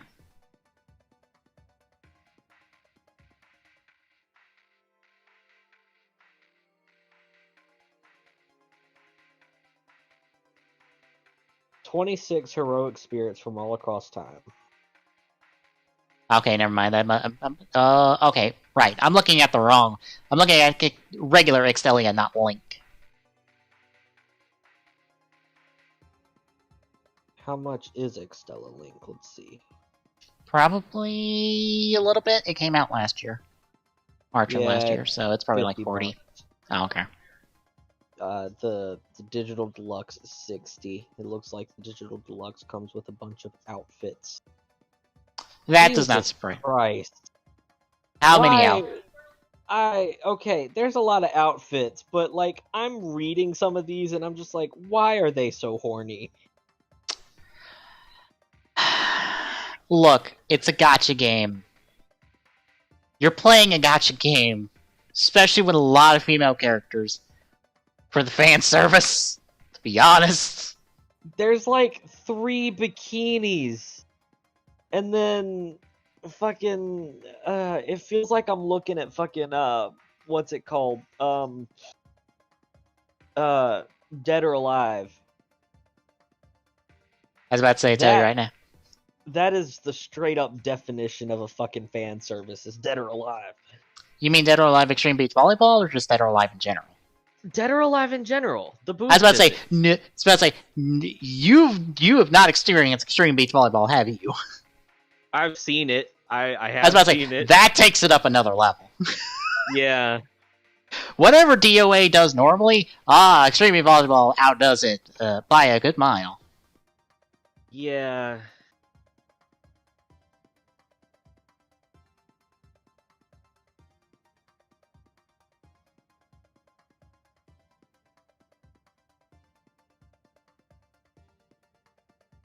I was about to tell you, Fake Grand Order has at least 2 different summer events that give you, like, I think like 15 different servants in bikinis as characters you can get. Can you do me a favor? Okay, I'm probably gonna get weird looks from people listening to us in the future or whatever. What the fuck is Xenoblade Chronicles? Are you familiar with Xenogears? No. Okay. Xenoblade Chronicles, it is Do I need to play Xenogears to be able to play Xenoblade Chronicles? no, I say that because the same company made both. And they have a lot of the similar themes and whatnot. Okay. Okay, so Xenoblade Chronicles, it is a real-time RPG that has a very... I'm not sure how best to describe it. It is a very... I wouldn't say out there premise, but something you would not normally expect as a premise for an RPG. And Chronicles 1 and 2 are different, but have connections to each other. Whereas X has no connections, but also kind of a different premise. Because in Chronicle 1, you play as... wow, I'm completely forgetting his name. Shulk, who lives on the Bionis, which is a giant robot. Right. That was in a war with the Mechonis, which is another giant robot. Like, Xenoblade Chronicles is... It's weird, but it works for it's weird.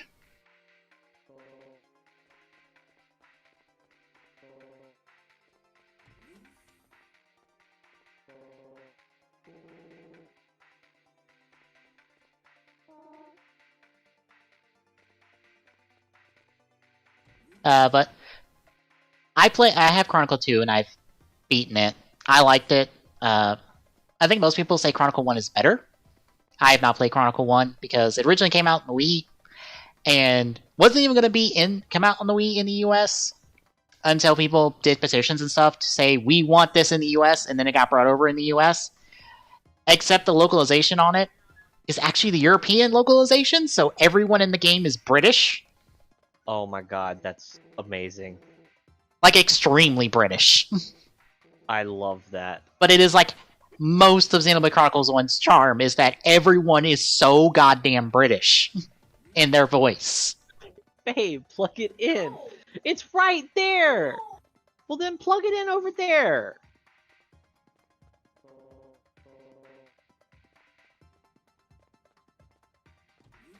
But Chronicles 1 has received a definitive edition on the Switch that's updated it graphically, done a lot of quality of life improvements, has a new epilogue that you can play through on a cut area from the original game.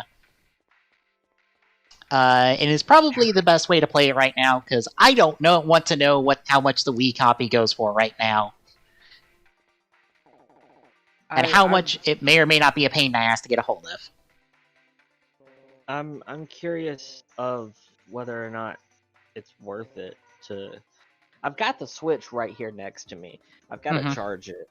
But, like, I haven't really bought many games for it because it's not really mine, it's my sister's. Right. And I don't know. I like the PC a bit more, so... I mean, it's just... It's one of those things that it's hard to just convince myself to be like, I'm gonna get this for the Switch to play, because I'm gonna totally stick to it and play it. By the way, Agony is fucking retarded. It is not in the least bit scary.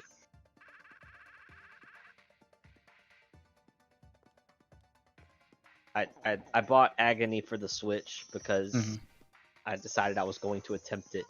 But no, it is fucking stupid. It's not in the least bit scary at all. Well, if you want to try Chronicle 1, you can get a ROM of it and play it through Dolphin. I thought about that. I mean, my computer could definitely handle it. Yeah, I'm sure it would be fine on emulation. You can try it out and just give it like the first couple hours or so. Yeah. And if you like that, just know there's a better version on the Switch. if there are small little things you don't like.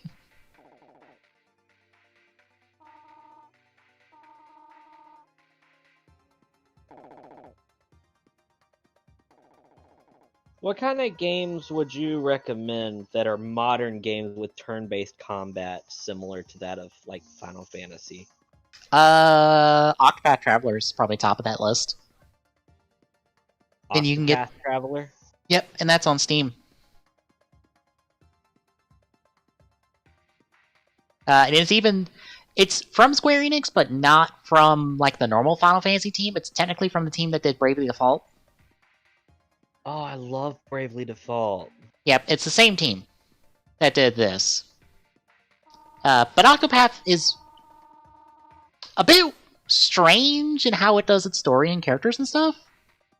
Because I have Bravely Second for the DS. Because for Octopath Traveler, you have 8 characters you can have as your party, but you only start with 1 character, and then you kind of decide to who to go recruit next, and you just kind of follow their story without much interaction from the other party members. Right. So I got a question. You've played Persona 5. Yes. What exactly is Persona 4 or 5, like, playing-wise? What exactly is it? Well, might as well throw in 3 right there, because they're all very the same. Okay. The best way to describe it is part classic dungeon crawling RPG turn-based combat mixed with school/life simulator. That sounds fun. More or less, part of the game is you tackling whatever dungeons are placed in front of you, trying to get to the end and beating the bosses, and eventually beating the final boss of the dungeon. But the other half of the game is doing life stuff. So for 3, 4, and 5, that's going to school. Doing school stuff. Which is just, here is a scene, you might get asked a question like, what's the golden rule?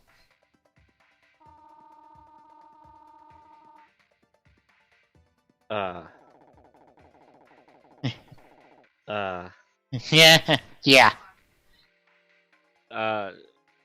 Rule number 1 of Fight Club is we don't talk about Fight Club. Wrong. It is, a ratio, or no, it's not the golden rule. The golden ratio, actually, is what the question was about. 42. It's some ratio of this to this in what is it? Architecture? Oh god, the golden ratio? Yes. Or, what does the heart in the playing card deck supposed to represent, classically? What is that number? Why does that matter? In mathematics, 2 quantities are in the golden ratio. If their ratio is the same as the ratio of their sum to the larger of the 2 quantities, the figure on the right illustrates the geometric relationship. So it just presents an endless spiral because it just keeps getting smaller, but also square. All right, interesting. But you have that, and then you also have interacting with your different party members, and what I always call S-Links, even though in Persona 5 it's called Confidants. More or less, it's other people you interact with. And the more you interact with those people, the more bonuses you get for stuff that you use in the dungeon. But the more you clear the dungeon, the more items and money you get in order to do other stuff in the social life. So you have to balance both. Gotcha. And every day is split into segments, and you can only really do one thing per segment unless it's a free thing. So you gotta have to go, okay, this day I'm doing this in this segment, this in this segment, this in this segment, and this in this segment. Like, just to show it off.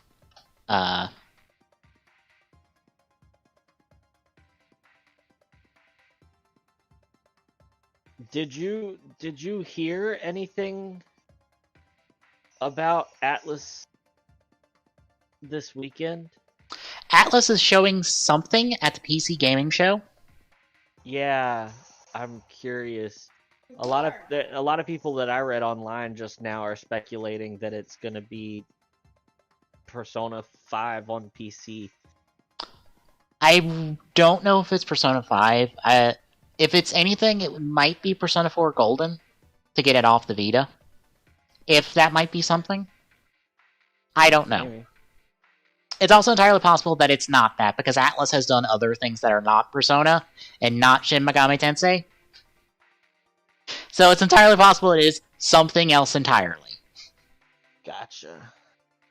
Yeah, just to show it off. What are you and Tommy planning on tonight? I forget. Today's Wednesday, right? I'm playing Custom Robo. I've been playing Custom Robo for the last, 2 hours. I know, but aren't y'all going to be doing something after, or is this the show for tonight? This is the show for tonight. Gotcha. Okay. Yeah, just to show it off and take this and this off stream and show this. It might be a little hard to see because it's like black on text on white background, but this is a standard day in Persona 5 if you're following a guide. If you just strip out all of the dialogue and all of the cutscenes and whatnot, like, at its core, this is what the day looks like. Sometimes. Sometimes it will be different segments. Like, you'll have class, and depending on the class, you'll either, in this case, have exam results because the previous couple days you had to answer questions for a test. Right. Like see here, exam. Here's all the answers you're supposed to have. Here's all the correct answers. Those are all the correct answers. Let me go to here. Like, you'll have this, and answering that question gives you knowledge. And it's one of your 5 core, social stats, and upgrading those gives you access to, further progression on confidants or access to specific confidants in general. Then you have talking to a confidant, and depending on your dialogue choices, you get more points with them, and the more points you get, the further you can progress with their confidant. Instead of having to spend a day just hanging out with them instead of progressing it. And then in the evening, you have stuff you can do. But the reason it's broke down like this is because you're on a time limit.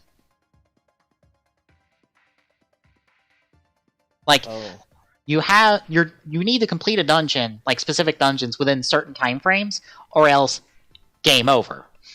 You lose.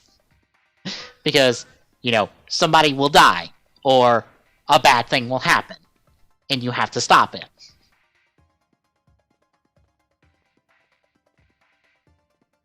So that's that's the tension there, is going, okay, I need to beat this dungeon within this time frame, but I only have so many days to do it, but I have other...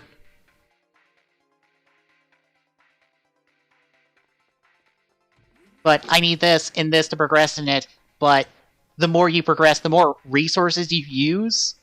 And if you run out of resources, you have to leave, but then you have to come back another day. Oh. In order to beat the rest of it, and then this and that. That's where the tension comes into play. Of just, oh god, I gotta do all this. That is why I use a guide whenever I play a Persona game. So I am not overwhelmed by choice. This feels like a game that I would definitely have to play, and actually attempt to play it without any kind of guide just to see where it would take me. Well, you can play Persona 3 and 4 on PlayStation through emulation from PlayStation 2, because they're both PS2 titles. You just need PSX and a ROM of it. I would suggest 4 because 3 has one very major problem that makes it the not preferred version, although Persona 3 Portable also doesn't help that.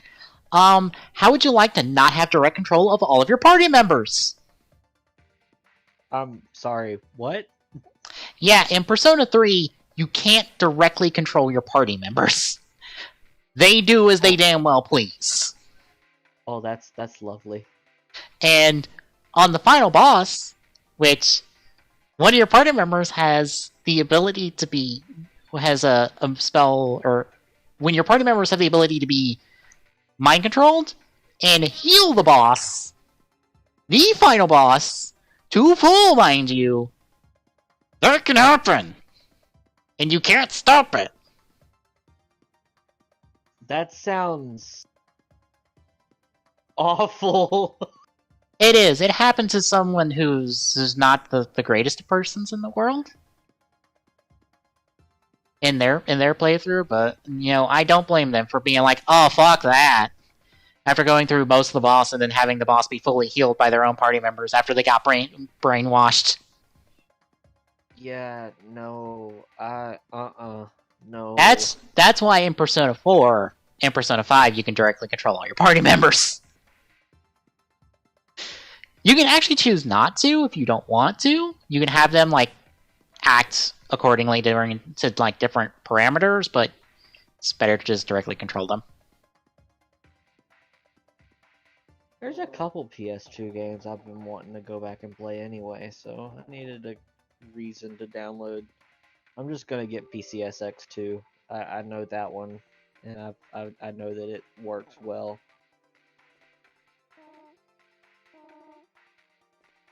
Yeah, Persona 4 works well. Persona 4 Golden's an updated version of it with some extra content and some other improvements, just like kind of Persona 5 Royals is improvements on Persona 5, but that's Vita. And I believe Vita emulation is non-existent, so that's not happening. Still? What? Is Emu Paradise still a good site? I don't think so. I don't think they host ROMs anymore. Is it still? What about Cool ROMs? I was about to say we have.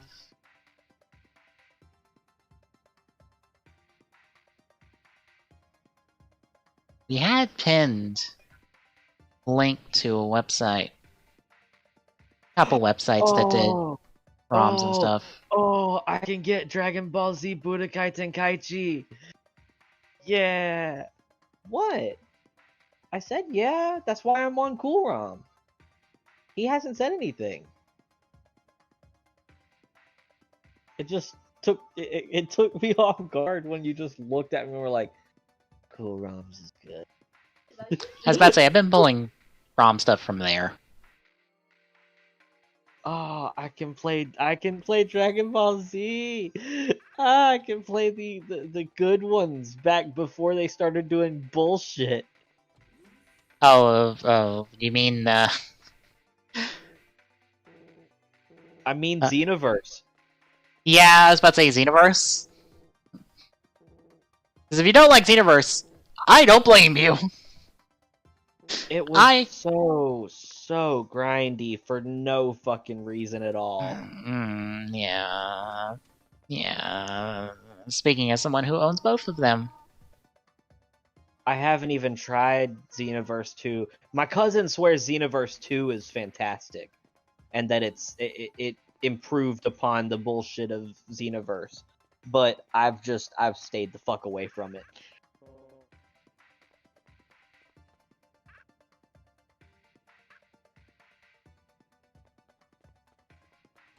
I've only ever played one, so.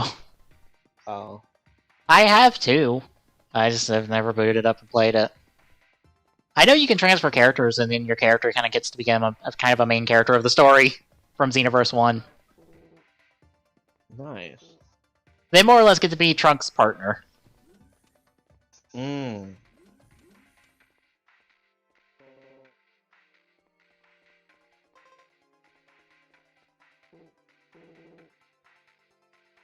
I don't see how I could possibly play either of those, but okay.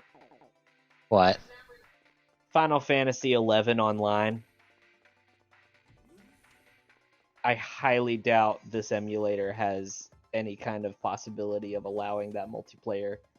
I was about to say, are the servers for 11 even still up? Yeah, I don't think so.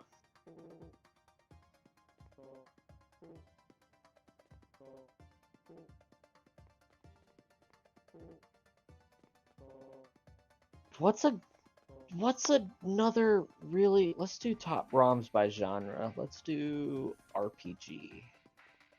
Yes, everyone knows Final Fantasy X. Thank you. I know. Next. There's Final Fantasy 12 on a PS2. I don't know if I've played Final Fantasy 12.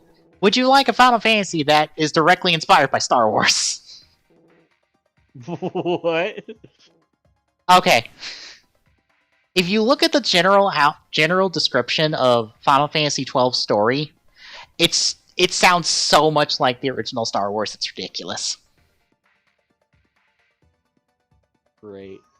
You have your dashing rogue with their animal companion, your Luke Skywalker, your Leia.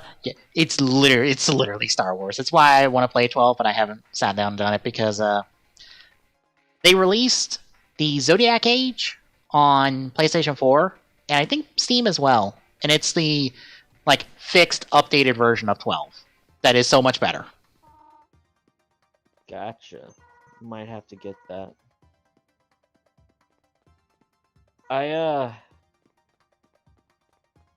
I'm confused. What is Shin Megami Tensei? Are all of the Shin Megami Tensei games linked somehow? Like Nocturne and Persona? Alright, Shin Megami Tensei, it's more... Or is it like Final Fantasy where it's just... they exist?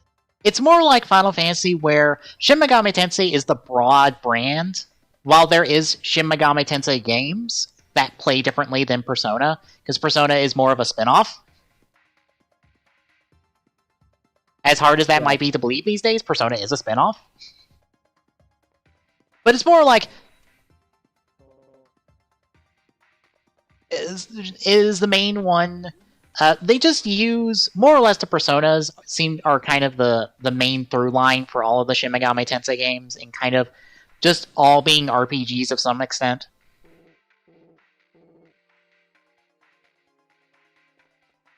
Just out of curiosity, let's assume that you're right about the whole it being Persona 4 Gold. Do you think that they would possibly do a remaster to sort of modernize graphics for PC? Here's the weird thing, and it's something people have speculated on. Do you know the dancing games for Persona? The rhythm games? Okay. Well, there's a Persona 3, Persona 4, and now Persona 5 rhythm game. Rhythm games. The 3 and 4 have updated character models for all of the party members. And the Persona 5 one, I believe, pulls them from Persona 5. And there are also some areas that aren't fully recreated, but are partially recreated for these dancing games from 3 and 4 for those games. Right. And I believe all three of those dancing games are made in the same engine that Persona 5 is made in. So, in theory, some of the tech is there. I don't know if they would or not. Part of that speculation is because, there have been several different domains registered by Atlas that hint at 3 and 4 being updated and brought forward to modern standards. Since, again... It would be nice, just because, someone like me who has no knowledge of it and would like to pick it up, but I like emulations. I see where they're useful for, speed running and nostalgia trips, but I would like to experience it the way, people remember it rather than the way that it is. Yeah. And that's a good long time to go back on, you know? Like, we don't think about it now, but the PlayStation 2 was a long time ago now.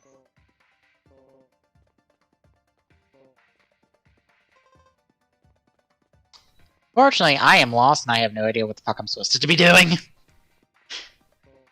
Like, the PlayStation 3 came out in 2006. Yeah. The PS2 came out in, like, 2000. Yeah. Well, we have, like, those domains that have been registered for a couple of years now. We've had surveys from Atlas that suggest that they maybe want to do those kind of more or less remakes at this point, because I doubt they would be able to remaster it and it'd be decent. They would probably be full-blown remakes at this point.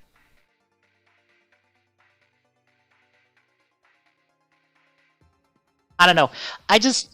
I'm not going to jump the gun and say, Atlas showing something at a PC gaming show? It must be Persona. No, Atlas has done other stuff. It's not a guarantee. Calm down.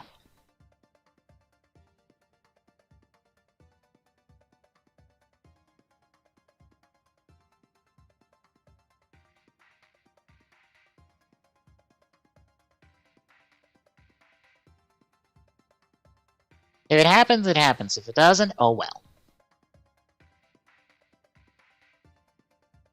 Yeah. So, do the Persona games actually, like, are they chronologically, like, important? If you like little references and nods, yes. If not, you can it doesn't matter. You can honestly miss them, and it'll be fine. So I could pick up Persona 5 if I wanted to. You can pick up Persona 5 Royal right now and play it and not have to worry about, like, the events of 3, the events of 4. What is different from between Royal and 5? You don't even have to worry about Persona 1 and 2, because those barely get referenced anymore, because Atlas kind of just forgotten about them.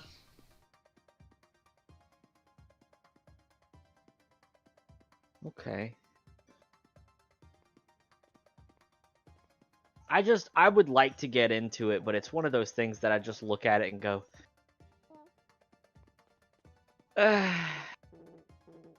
there's a lot behind it.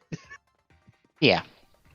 And not knowing about, you know, the possibility of, well, you know, it's not required to know this. You look at it and you just go, that's too much for me to try to. I'm good. Honestly, you don't need that prior knowledge. Like, the only time you want prior knowledge is actually for the Persona 4 Arena games, because those are predicated on you knowing the stories of 3 and 4. Sure. But those are 2 fighting games, and unless you're interested in fighting games, and you don't super need to worry about those. Yeah, I really like my RPGs, so I know Persona is an RPG franchise, and it's one that is beloved by so many people, but not having my own PlayStation 4 makes it harder to get into. I mean, I've got my cousins at the moment, but I'm probably going to be giving it back to them just because, I mean, I'll just borrow it from them again another time to finish playing the Uncharted series. I kind of fell off of the Uncharted series already. Honestly, if you want to hop into Persona, just emulate Persona 4. If you feel like hopping into it. I might. That way I don't have to actually spend the money. If I don't like it, it won't be.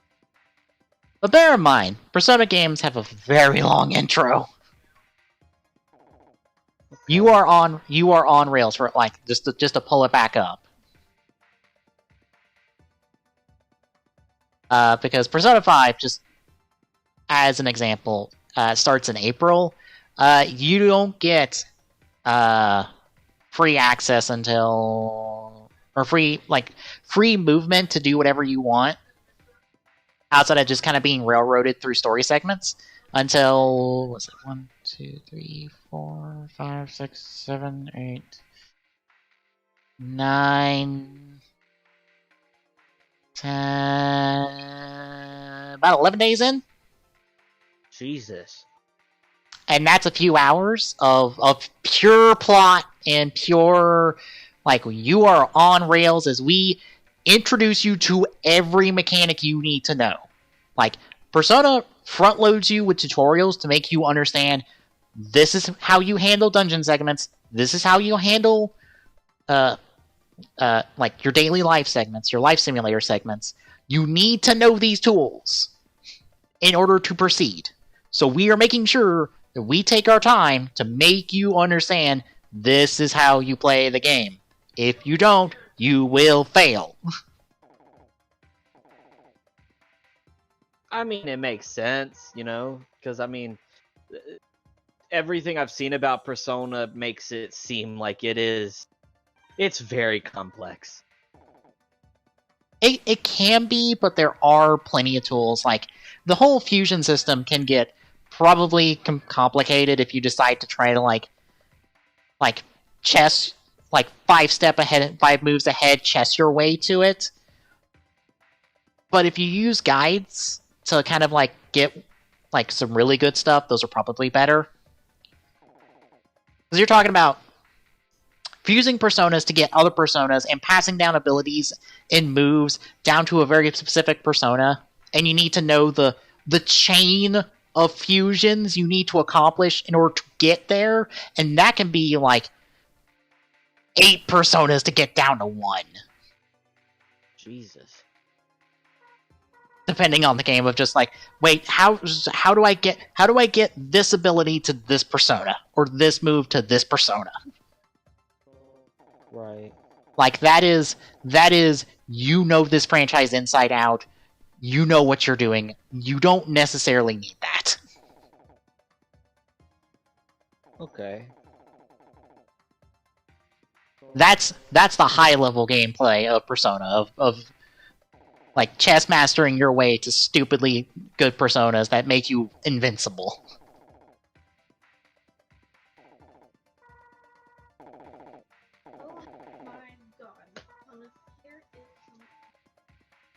Thanks, I guess. Like, the least you have to worry about is, do I have all my elements covered? Yes? Good. If you've got that covered, you're fine for most encounters. Okay. Can you turn that down, please?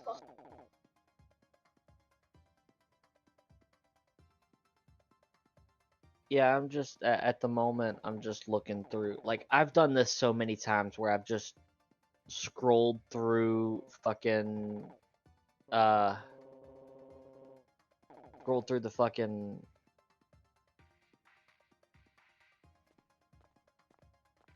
Just list of ROMs. not just the list of ROMs, but like going through, even on Steam, just going through games and just being like, there's so much here, but none of it really piques my interest.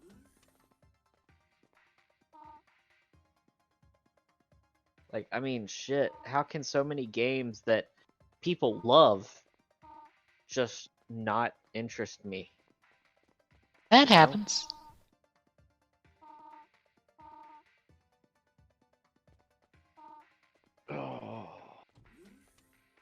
Because that I actually haven't looked at the new discounts, so I'm sliding through those too.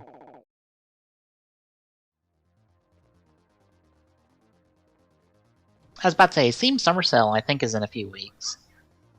Yeah.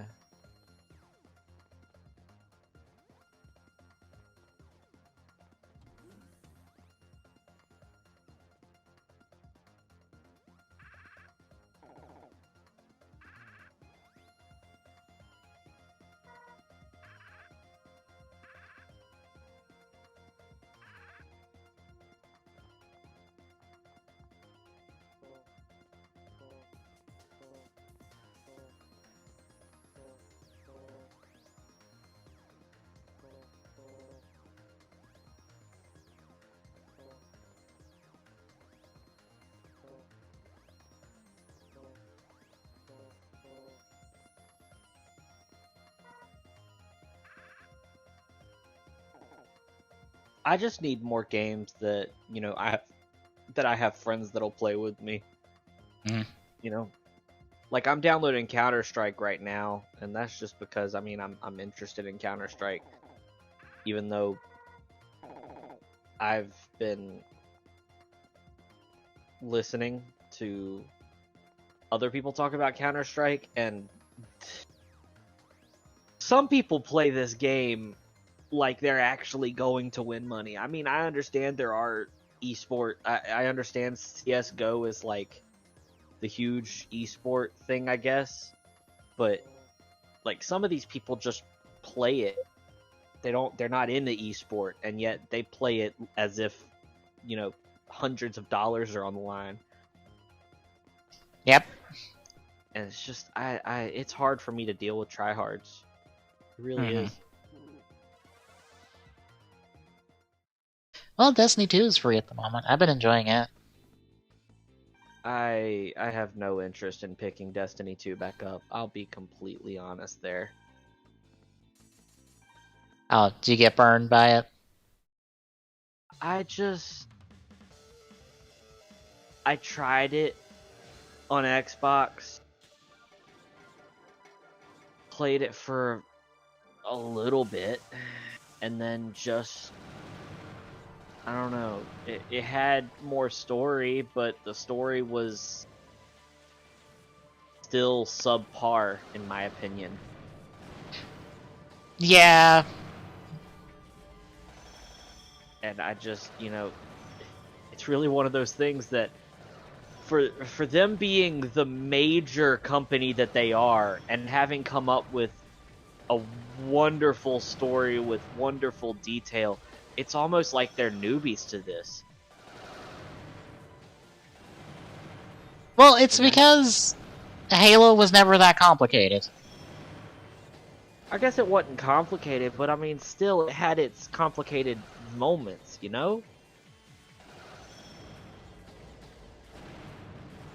Like, Well, there was other shit, like the extended universe and stuff like that, which I guess that's not them. But still, like, they capitalized off of it. Here, it's almost like they tried to make their own extended universe with the codex in the first game, and that failed miserably. And then in the second game, it just, I don't know, it felt like there wasn't any real life in the game.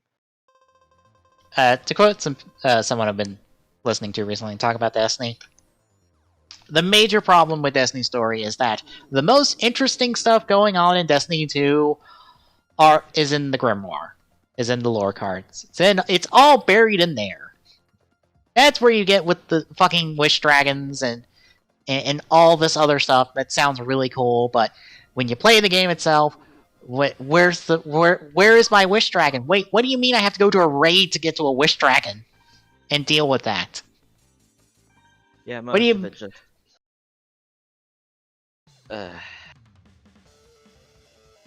I played Destiny 2 less for that recently, and just I like the shooty gameplay. The shooty gameplay is fun. I mean, yeah, as a shoot 'em up, they're reliable. Mm-hmm. They are reliable as a shooting game company. They know their shit when it comes to making a shooting game. But it's Call of Duty excels in having a fan base that basically doesn't care about story. Games like that, they excel off of a fan base that are just kind of like, we play the story, but what we really wanted was the multiplayer. Destiny came into this, Bungie came into this knowing that their fan base wanted a story, because that was the main love of Halo, was the story. Yeah, the multiplayer was fun, people had memories, that's fine. But the main thing of Halo was the story, the campaign, the oh my god nature of Halo. So, going from having that story to Destiny, That's like shooting yourself in the foot, you know? I think part of it is because Destiny is kind of cursed. If you look in what? Why you say it's cursed? Have you heard about the development troubles of Destiny and how they were almost exactly repeated for Destiny 2's development? No. Yeah, Destiny is kind of cursed in that respect. Like, it had a very troubled development cycle for both Destiny 1 and Destiny 2. And both of those games, even at release, didn't turn the corner for a lot of people until their first major expansions. Why am I not surprised? Yep. And bear in mind, all of this I'm saying was all while they were under Activision. Which may or may not exacerbated those development cycle problems.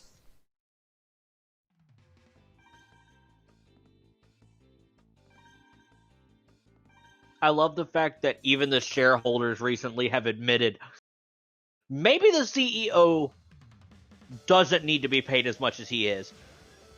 Probably.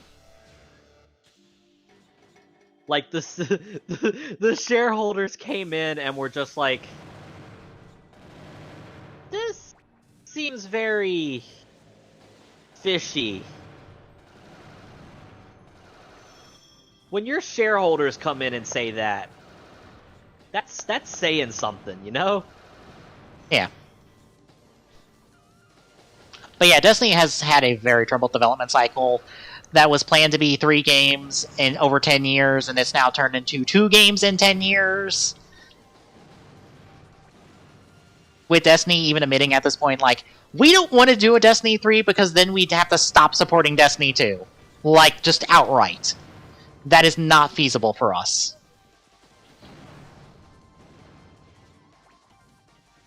I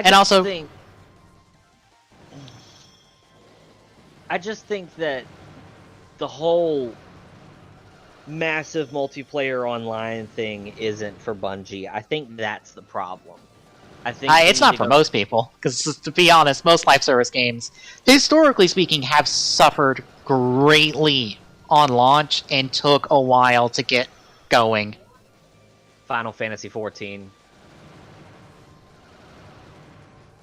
Well, it's not just 14. Division 1 and 2 both had issues coming out of the gate and took a while to get out from under, get their feet, or to get back on.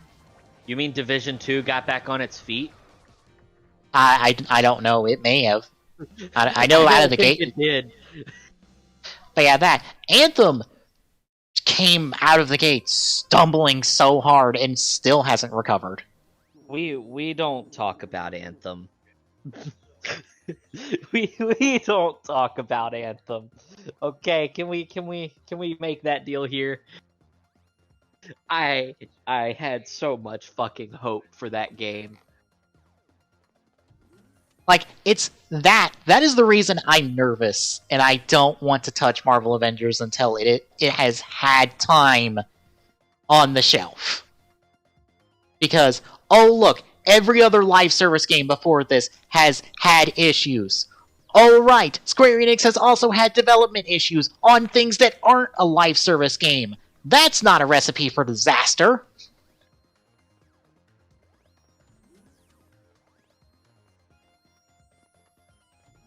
Yeah. Their last 2 major titles that weren't 7R both had development issues and both came out of the gates less than good, to be honest. The only good thing that was coming out of Square Enix at the time was 15, and oh look, 15's development team had nothing to do with anything else going on at Square. Yeah. That's why I'm nervous about Marvel Avengers. That's why as soon as they said the words live service in relation to that game at E3, like last year, I went, oh, whoa, whoop, whoop, back it up. Hang on. Excuse me? Okay, I'll be honest. Alright. Knowing what I've seen from Marvel's Avengers, if what I've seen is not an Anthem situation where, because like we all know the Anthem situation.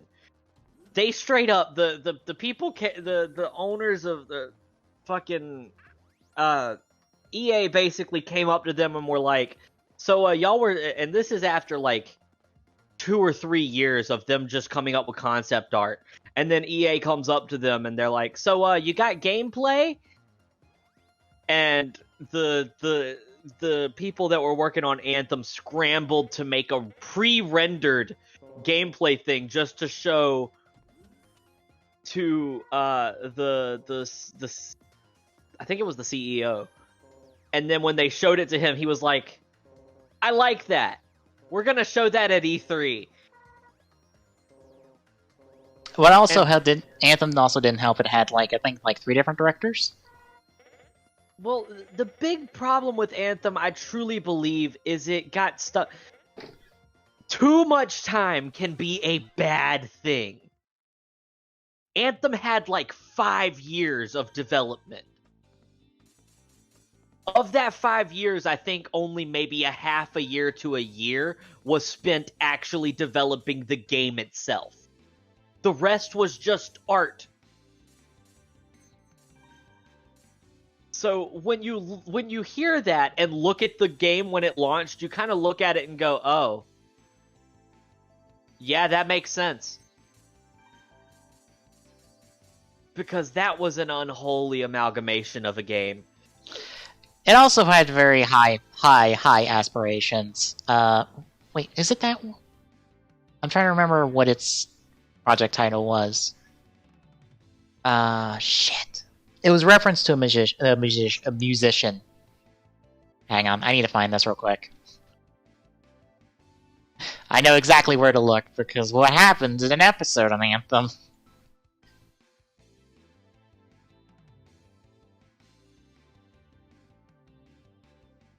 Let me look up.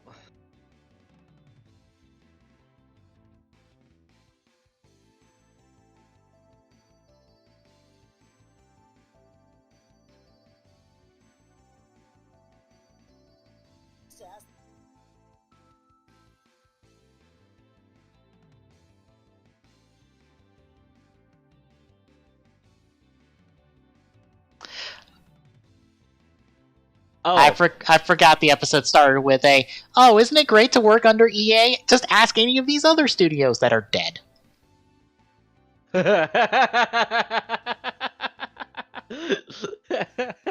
Yeah. So Anthem, it's funny, it wasn't even supposed to be called Anthem. It was originally supposed to be called Beyond, and they had made Beyond t-shirts and everything. Mm-hmm. But they couldn't get the trademark for Beyond. They had already made merchandise before they could get the trademark. Oh. But so the whole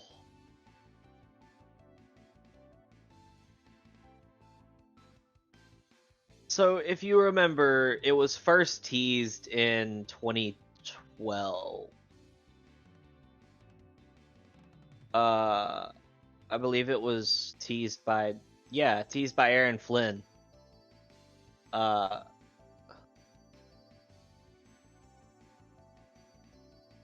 then it was talking about brand new games. Yeah, right there. But Oh, okay. It was Dylan was the original code name for Anthem.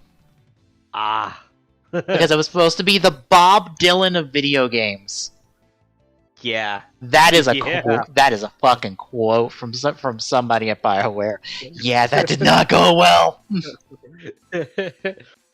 But see, the game was teased in 2012. Mm-hmm. The E3 demo that came out in June 2017, the game didn't exist. Everything you saw was pre-rendered. They made this game from scratch in less than 2 years. That pre-rendered demo was just that. It was just a pre-rendered video. None of it was real. Not a single bit of it. And also, the one fun thing people had in that was the flying. That wasn't even supposed to be in the game initially. that was a directive from EA of just being like, put more flying in it. Oh. Think about what that game would be like if there was no flying.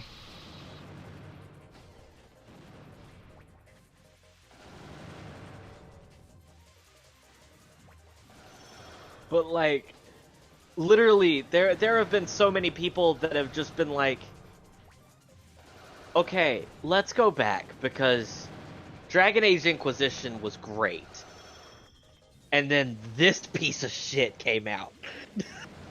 Well, it also doesn't help that BioWare was suffering a mass exodus of a lot of their senior talent. From all levels. While Anthem was being developed. And Andromeda was being developed as well. So it's just like, oh, who do we put in charge of this? Wait, what do you mean no one knows, we don't have a lead?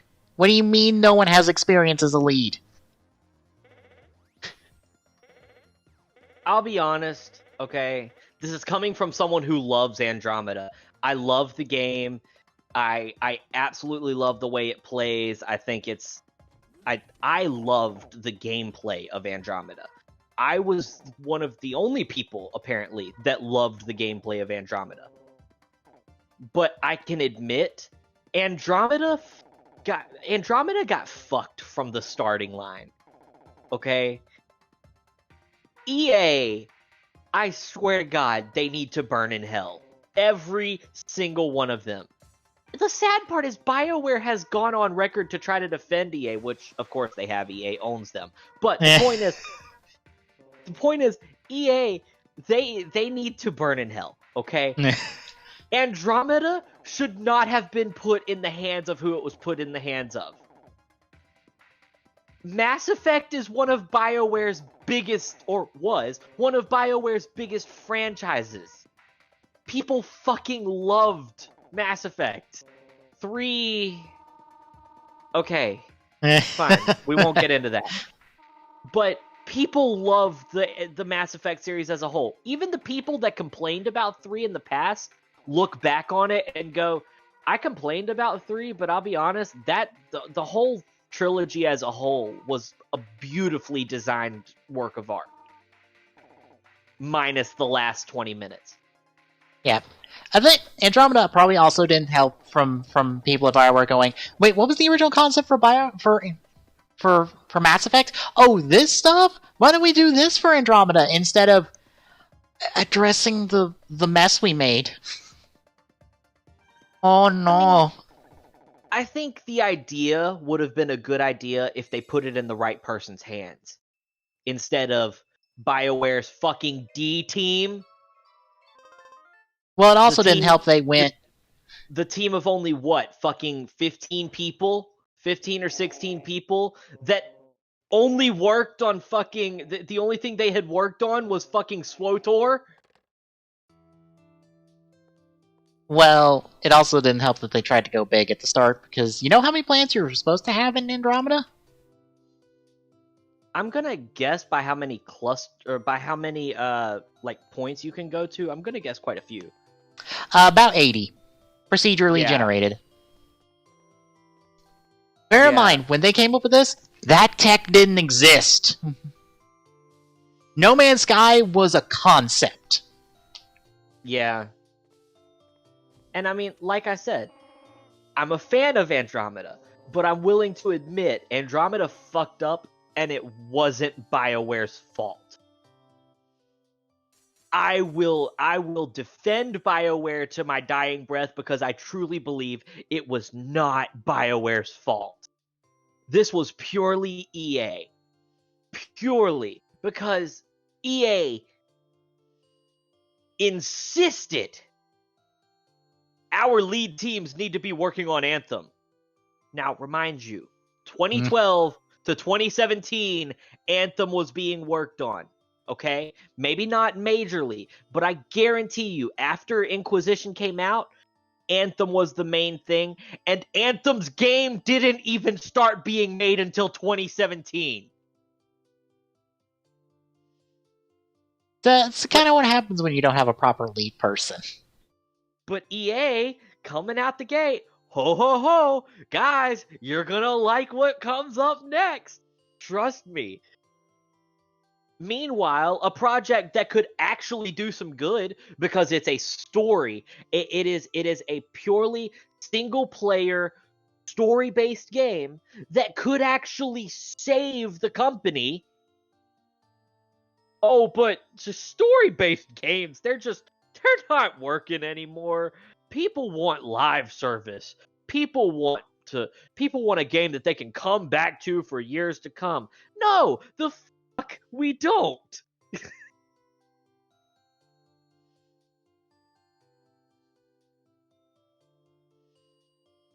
Prime example. I am not an Activision fanboy. I have hated pretty much every Call of Duty from 2 onward. From Modern Warfare 2 onward. I didn't care for Modern Warfare 2 purely because it killed off one of my favorite characters. Fuck all of you fanboys. I don't give a fuck. Ghost didn't deserve to die.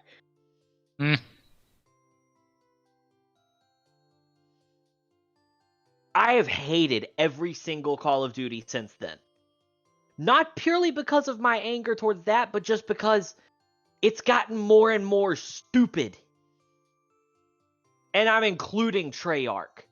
Because Treyarch's a bunch of fucking retards. Oh, the game that everybody loved was the Black Ops game that was set in the past that was, this really cool idea that was kind of in a bunch of different areas in history, and it was neat. That was cool. People loved that. Let's do that to the future. What? But there is a but here. The new Modern Warfare blew me the fuck away. I played through the entire campaign, and I admit I was on the edge of my seat the entire time. I thoroughly enjoyed it. This is a person that fucking hated pretty much every Call of Duty from Modern Warfare 2 onward. Now, I liked Black Ops. I can't remember if Black Ops came out after Modern Warfare 2 or not. It was somewhere around that same era. But I think it was Black Ops was the next one after Modern Warfare 2. Okay. Black Ops was fine. I liked Black Ops. Black Ops was a good game. Everything else after that. And Modern Warfare 2.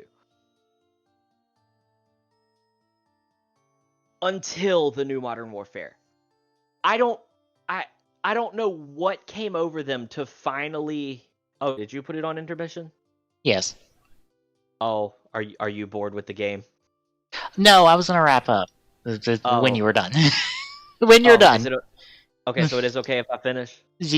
Go on. I was waiting to wrap up until you're done. Okay.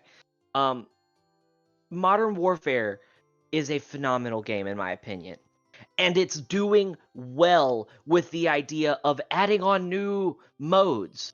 The addition of what's it called? Warzone?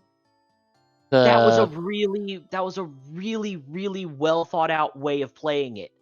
Guys, we're adding a game mode. And don't worry, it's free. Even to the people that don't have the game. Oh, okay. I was about to say, shit. You're talking about the Battle Royale, right? Yeah. Okay. I was just like, Warzone?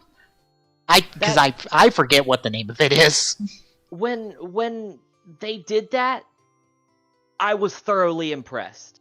That is the way a game needs to be treated. On the flip side, let's move over to Anthem. Again. Anthem came out of the gate, clunky, bugged up, just an all-out mess, and the story was basically non-existent. This is coming from someone that did play Anthem, because I was excited for Anthem. The fucking E3 trailer fooled me. So I bought into it, and I played it, and I fucking hated it.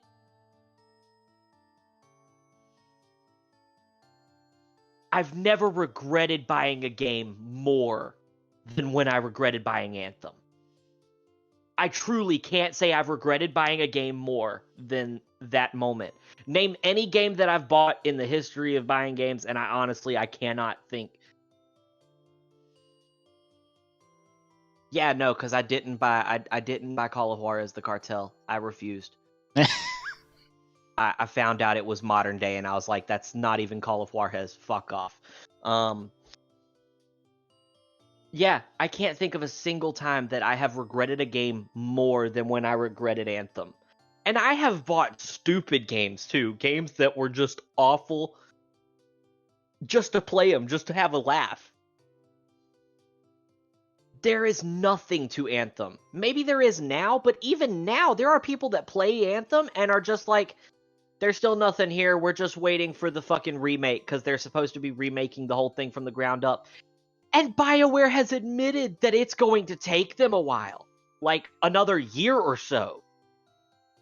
The game is fucking dead.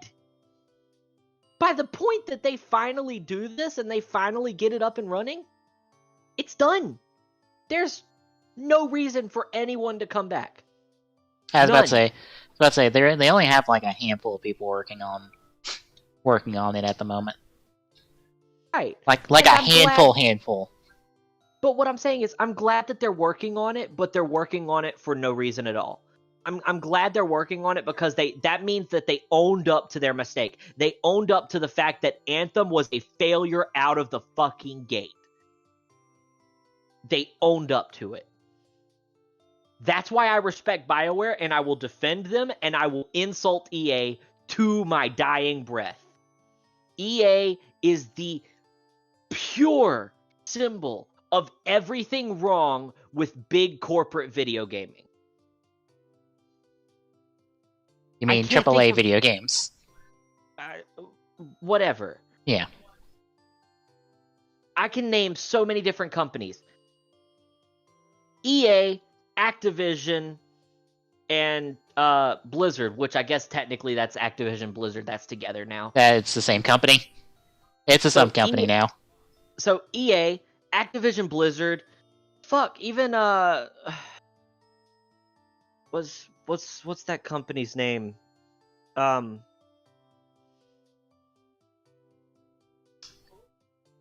you going to say Konami? Yes. I was about to say, you can't say Konami because they're not in the video game industry anymore. They're in the pachinko industry now. I want to see how long that'll last, but okay. They've been at it for a few years. For a few years, but I really don't see them doing it much longer. Anyway, point is, those companies, they've gotten so big that they're not about the video games anymore.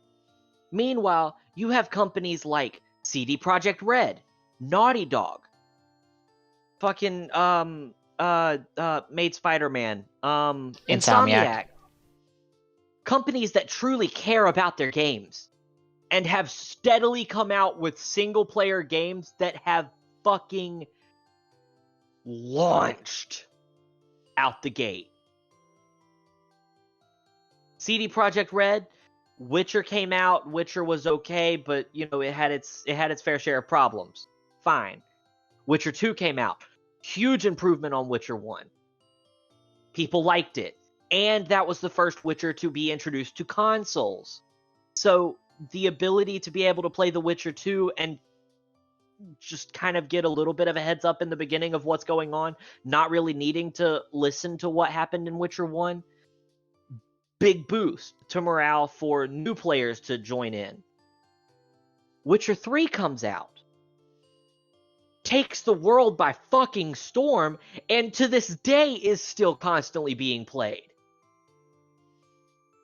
Like, I have to say, Witcher 3 is the new Skyrim. Everything that it has launched on, it has sold in ridiculous quantities.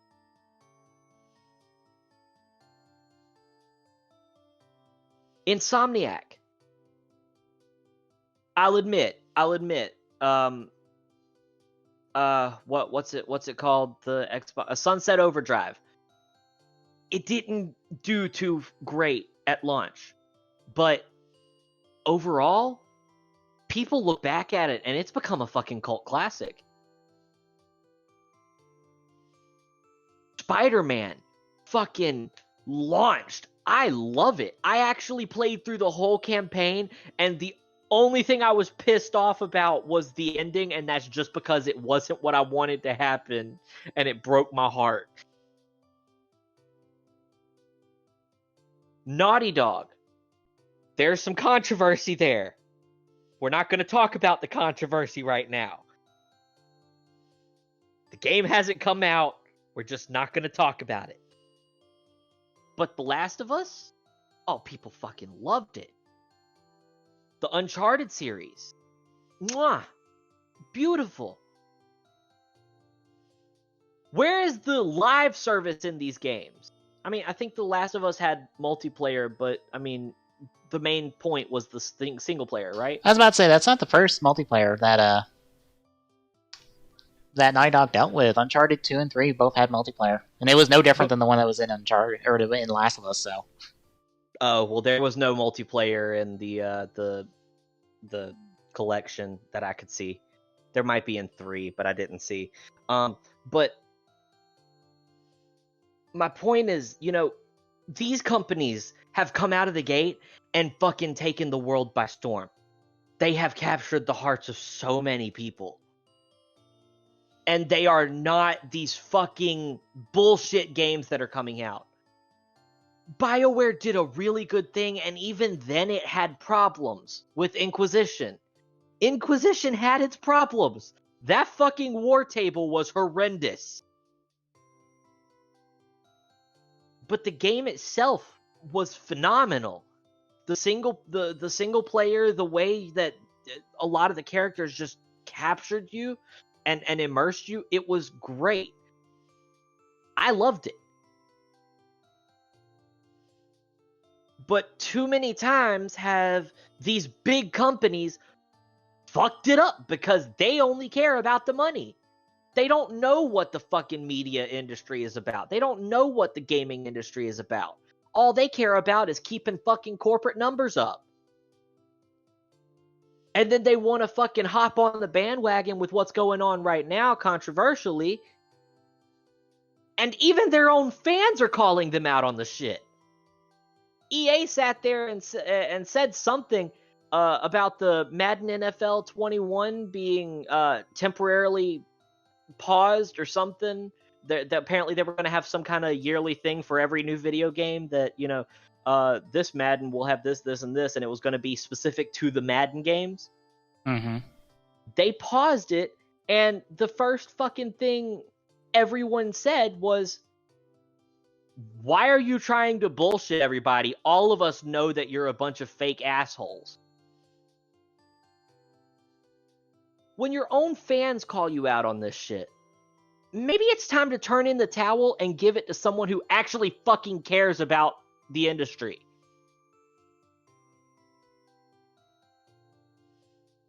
The fact that EA even owns the rights to NFL in video gaming is absurd. That is a straight up monopoly that our company just does, that our country just doesn't fucking care about. Which I guess it's international, but the point is, NFL is American. So why is there nothing outrageous about this in our country? Our whole thing is we don't allow monopolies. Or at least we try everything we can to prevent them. But these companies come out and they pull this bullshit, and people just eat it up. I don't understand. Stop fucking buying their games. Stop buying their games. Let them collapse. Let someone else pick up the license. Because you know as well as I do, these sports games, the second EA loses them, someone is going to pick them up. if it's not workers from EA that started their own company because they're actually passionate about the shit.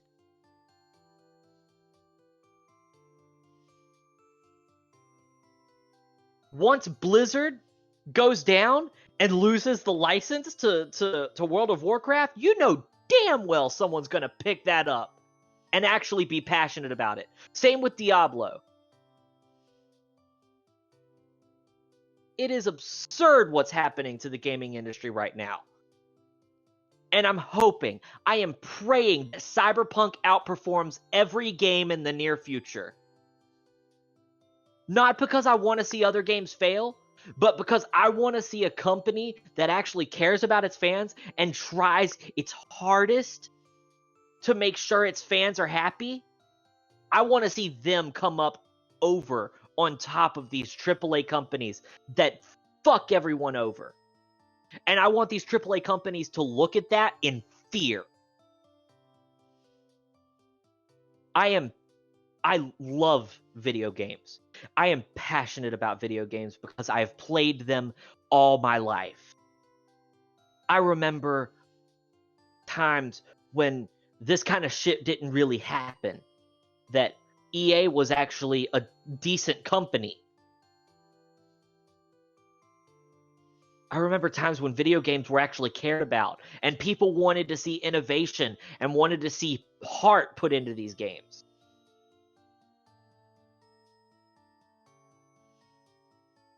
The shit needs to stop. Something needs to happen. There needs to be some kind of progression or some kind of revolution in the gaming industry, or else we're going to lose everything we've ever loved about video games. Yes, there will be little companies that try to come out, but these big AAA companies are going to keep stomping them to the ground every single time. Unless something like what's been happening with CD Projekt Red happens. I can't say something like Naughty Dog or Insomniac, because Insomniac and Naughty Dog are owned by Sony, so it's the same concept, but Sony actually lets them do what they love. So Sony's not the villain here. The big villain of the moment, at this moment exactly, is EA and Activision Blizzard.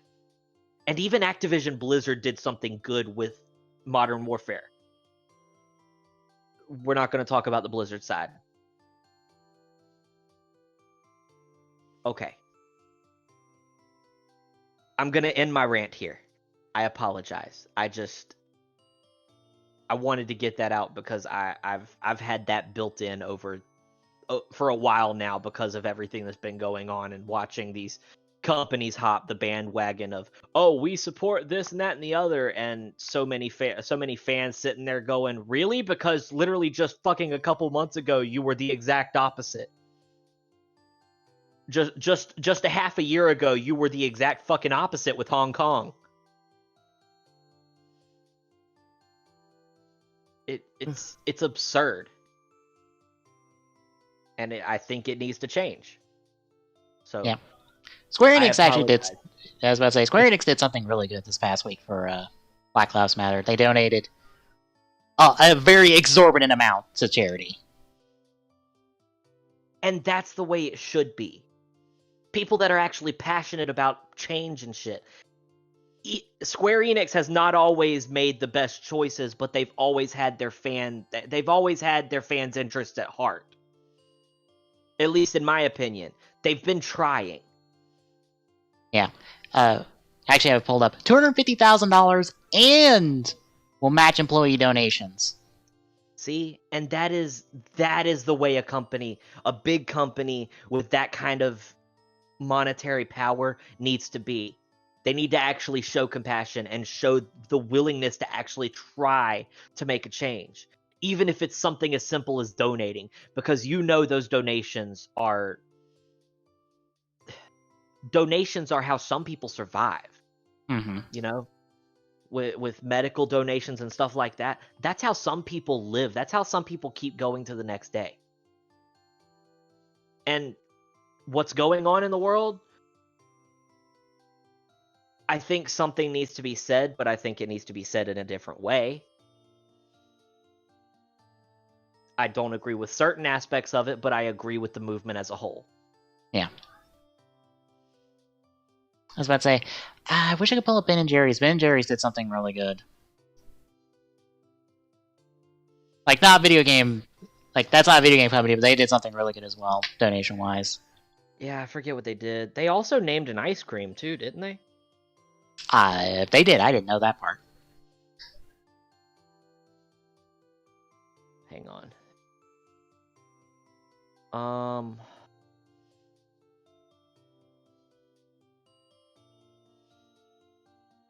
They did a huge statement talking about and also called to dismantle white supremacy. Mm-hmm.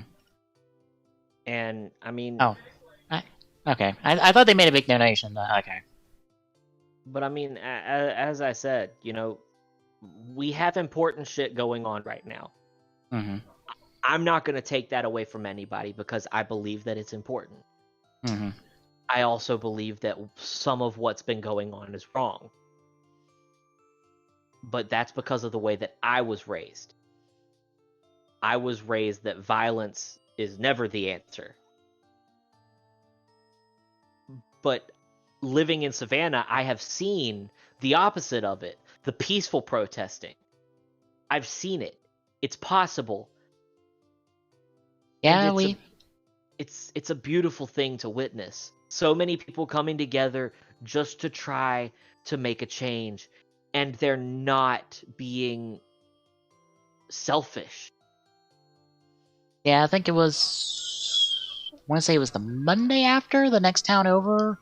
They had at its peak on Monday, I think about 1,000 or so. It might have been more than 1,000 people at the park who went right to the courthouse to protest and then came back to the park. Right. That's unfortunately, I will say, unfortunately, the day before, the cops had to arrest someone who brought a gun. Yeah. And by a gun, I mean a assault rifle with several clips on him, and the only reason they arrested him was because he didn't have a license. Or a concealed carry permit, specifically. And I was like, oh no, I don't want to think if he did have one, what would have happened. My thing is, I'm also a big, I personally am a gun advocate. I have my own rifle. It's not, I also think the term assault rifle is kind of stupid, because a rifle is only an assault rifle if it's used to assault something. And in that notion, any rifle can be an assault rifle. My rifle is a bolt action. I have a bolt action Remington 8. I forget. I'll have to look at it again. I haven't even pulled it out of the case. Yeah. This guy had an AR-15. Right. My dad has. Yeah. My dad has one. It's literally across the house. I'm staying with my parents at the moment because I have to get financially in order for us to actually move into our own place. But my dad has one right across the house. It stays in its case. The case stays open just in case there's a home intruder, so that my mom can get to it if she can. And I'll be honest, the whole idea of that's what the cops are for is absurd to me. But we're not going to get into that because that's not gaming related. That's not something that needs to be talked about on this channel, unless we decide to have a whole let's talk about current events episode one day of the week, which I would be fine with, but it might cause some negative publicity. I'm trying. I like to keep the channel as here's somewhere to go for 3 hours to take a break from everything before you go back and do whatever you need to do. Yeah, and that's fine. And that's what I like about this. You know, we can just sit here and talk about stuff. But I mean, you know, my gaming rant stays the same, and I will always harbor a grudge towards EA. there are other companies that I have issues with, but I have to say EA is the number one despised. I fucking hate them. And I think some of the companies have done good, but I think companies like EA that have just hopped on the bandwagon just for, publicity, I think they need to go suck a dick. And they need to reevaluate.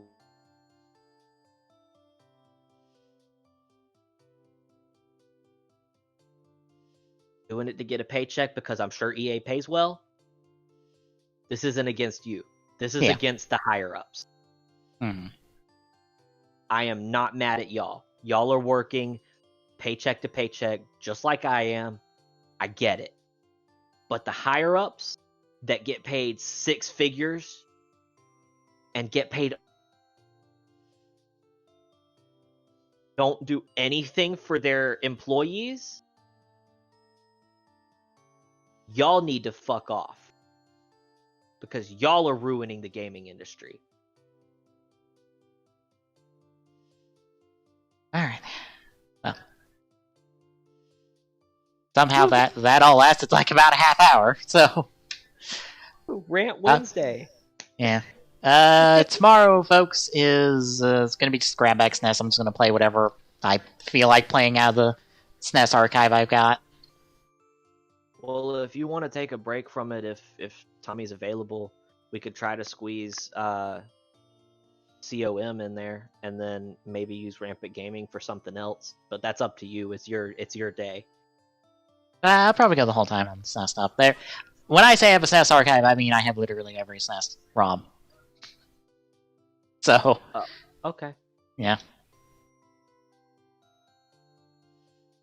Friday should be Kingdom Hearts 2. Saturday, we might do Civ 6 multiplayer, but we might also, if you're on, do the last round of Know Your Fate. Oh, that'd be great. So I can round that off. And as long as I have it ready, we might, after the show, after TGS, if we go short, do Rider Who. I'm good with that. I'm good with it whenever y'all want.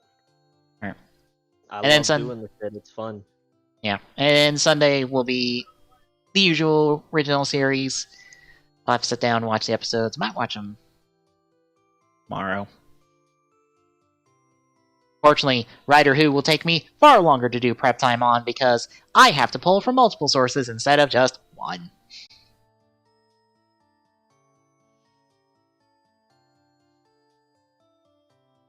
Anywho, see you then.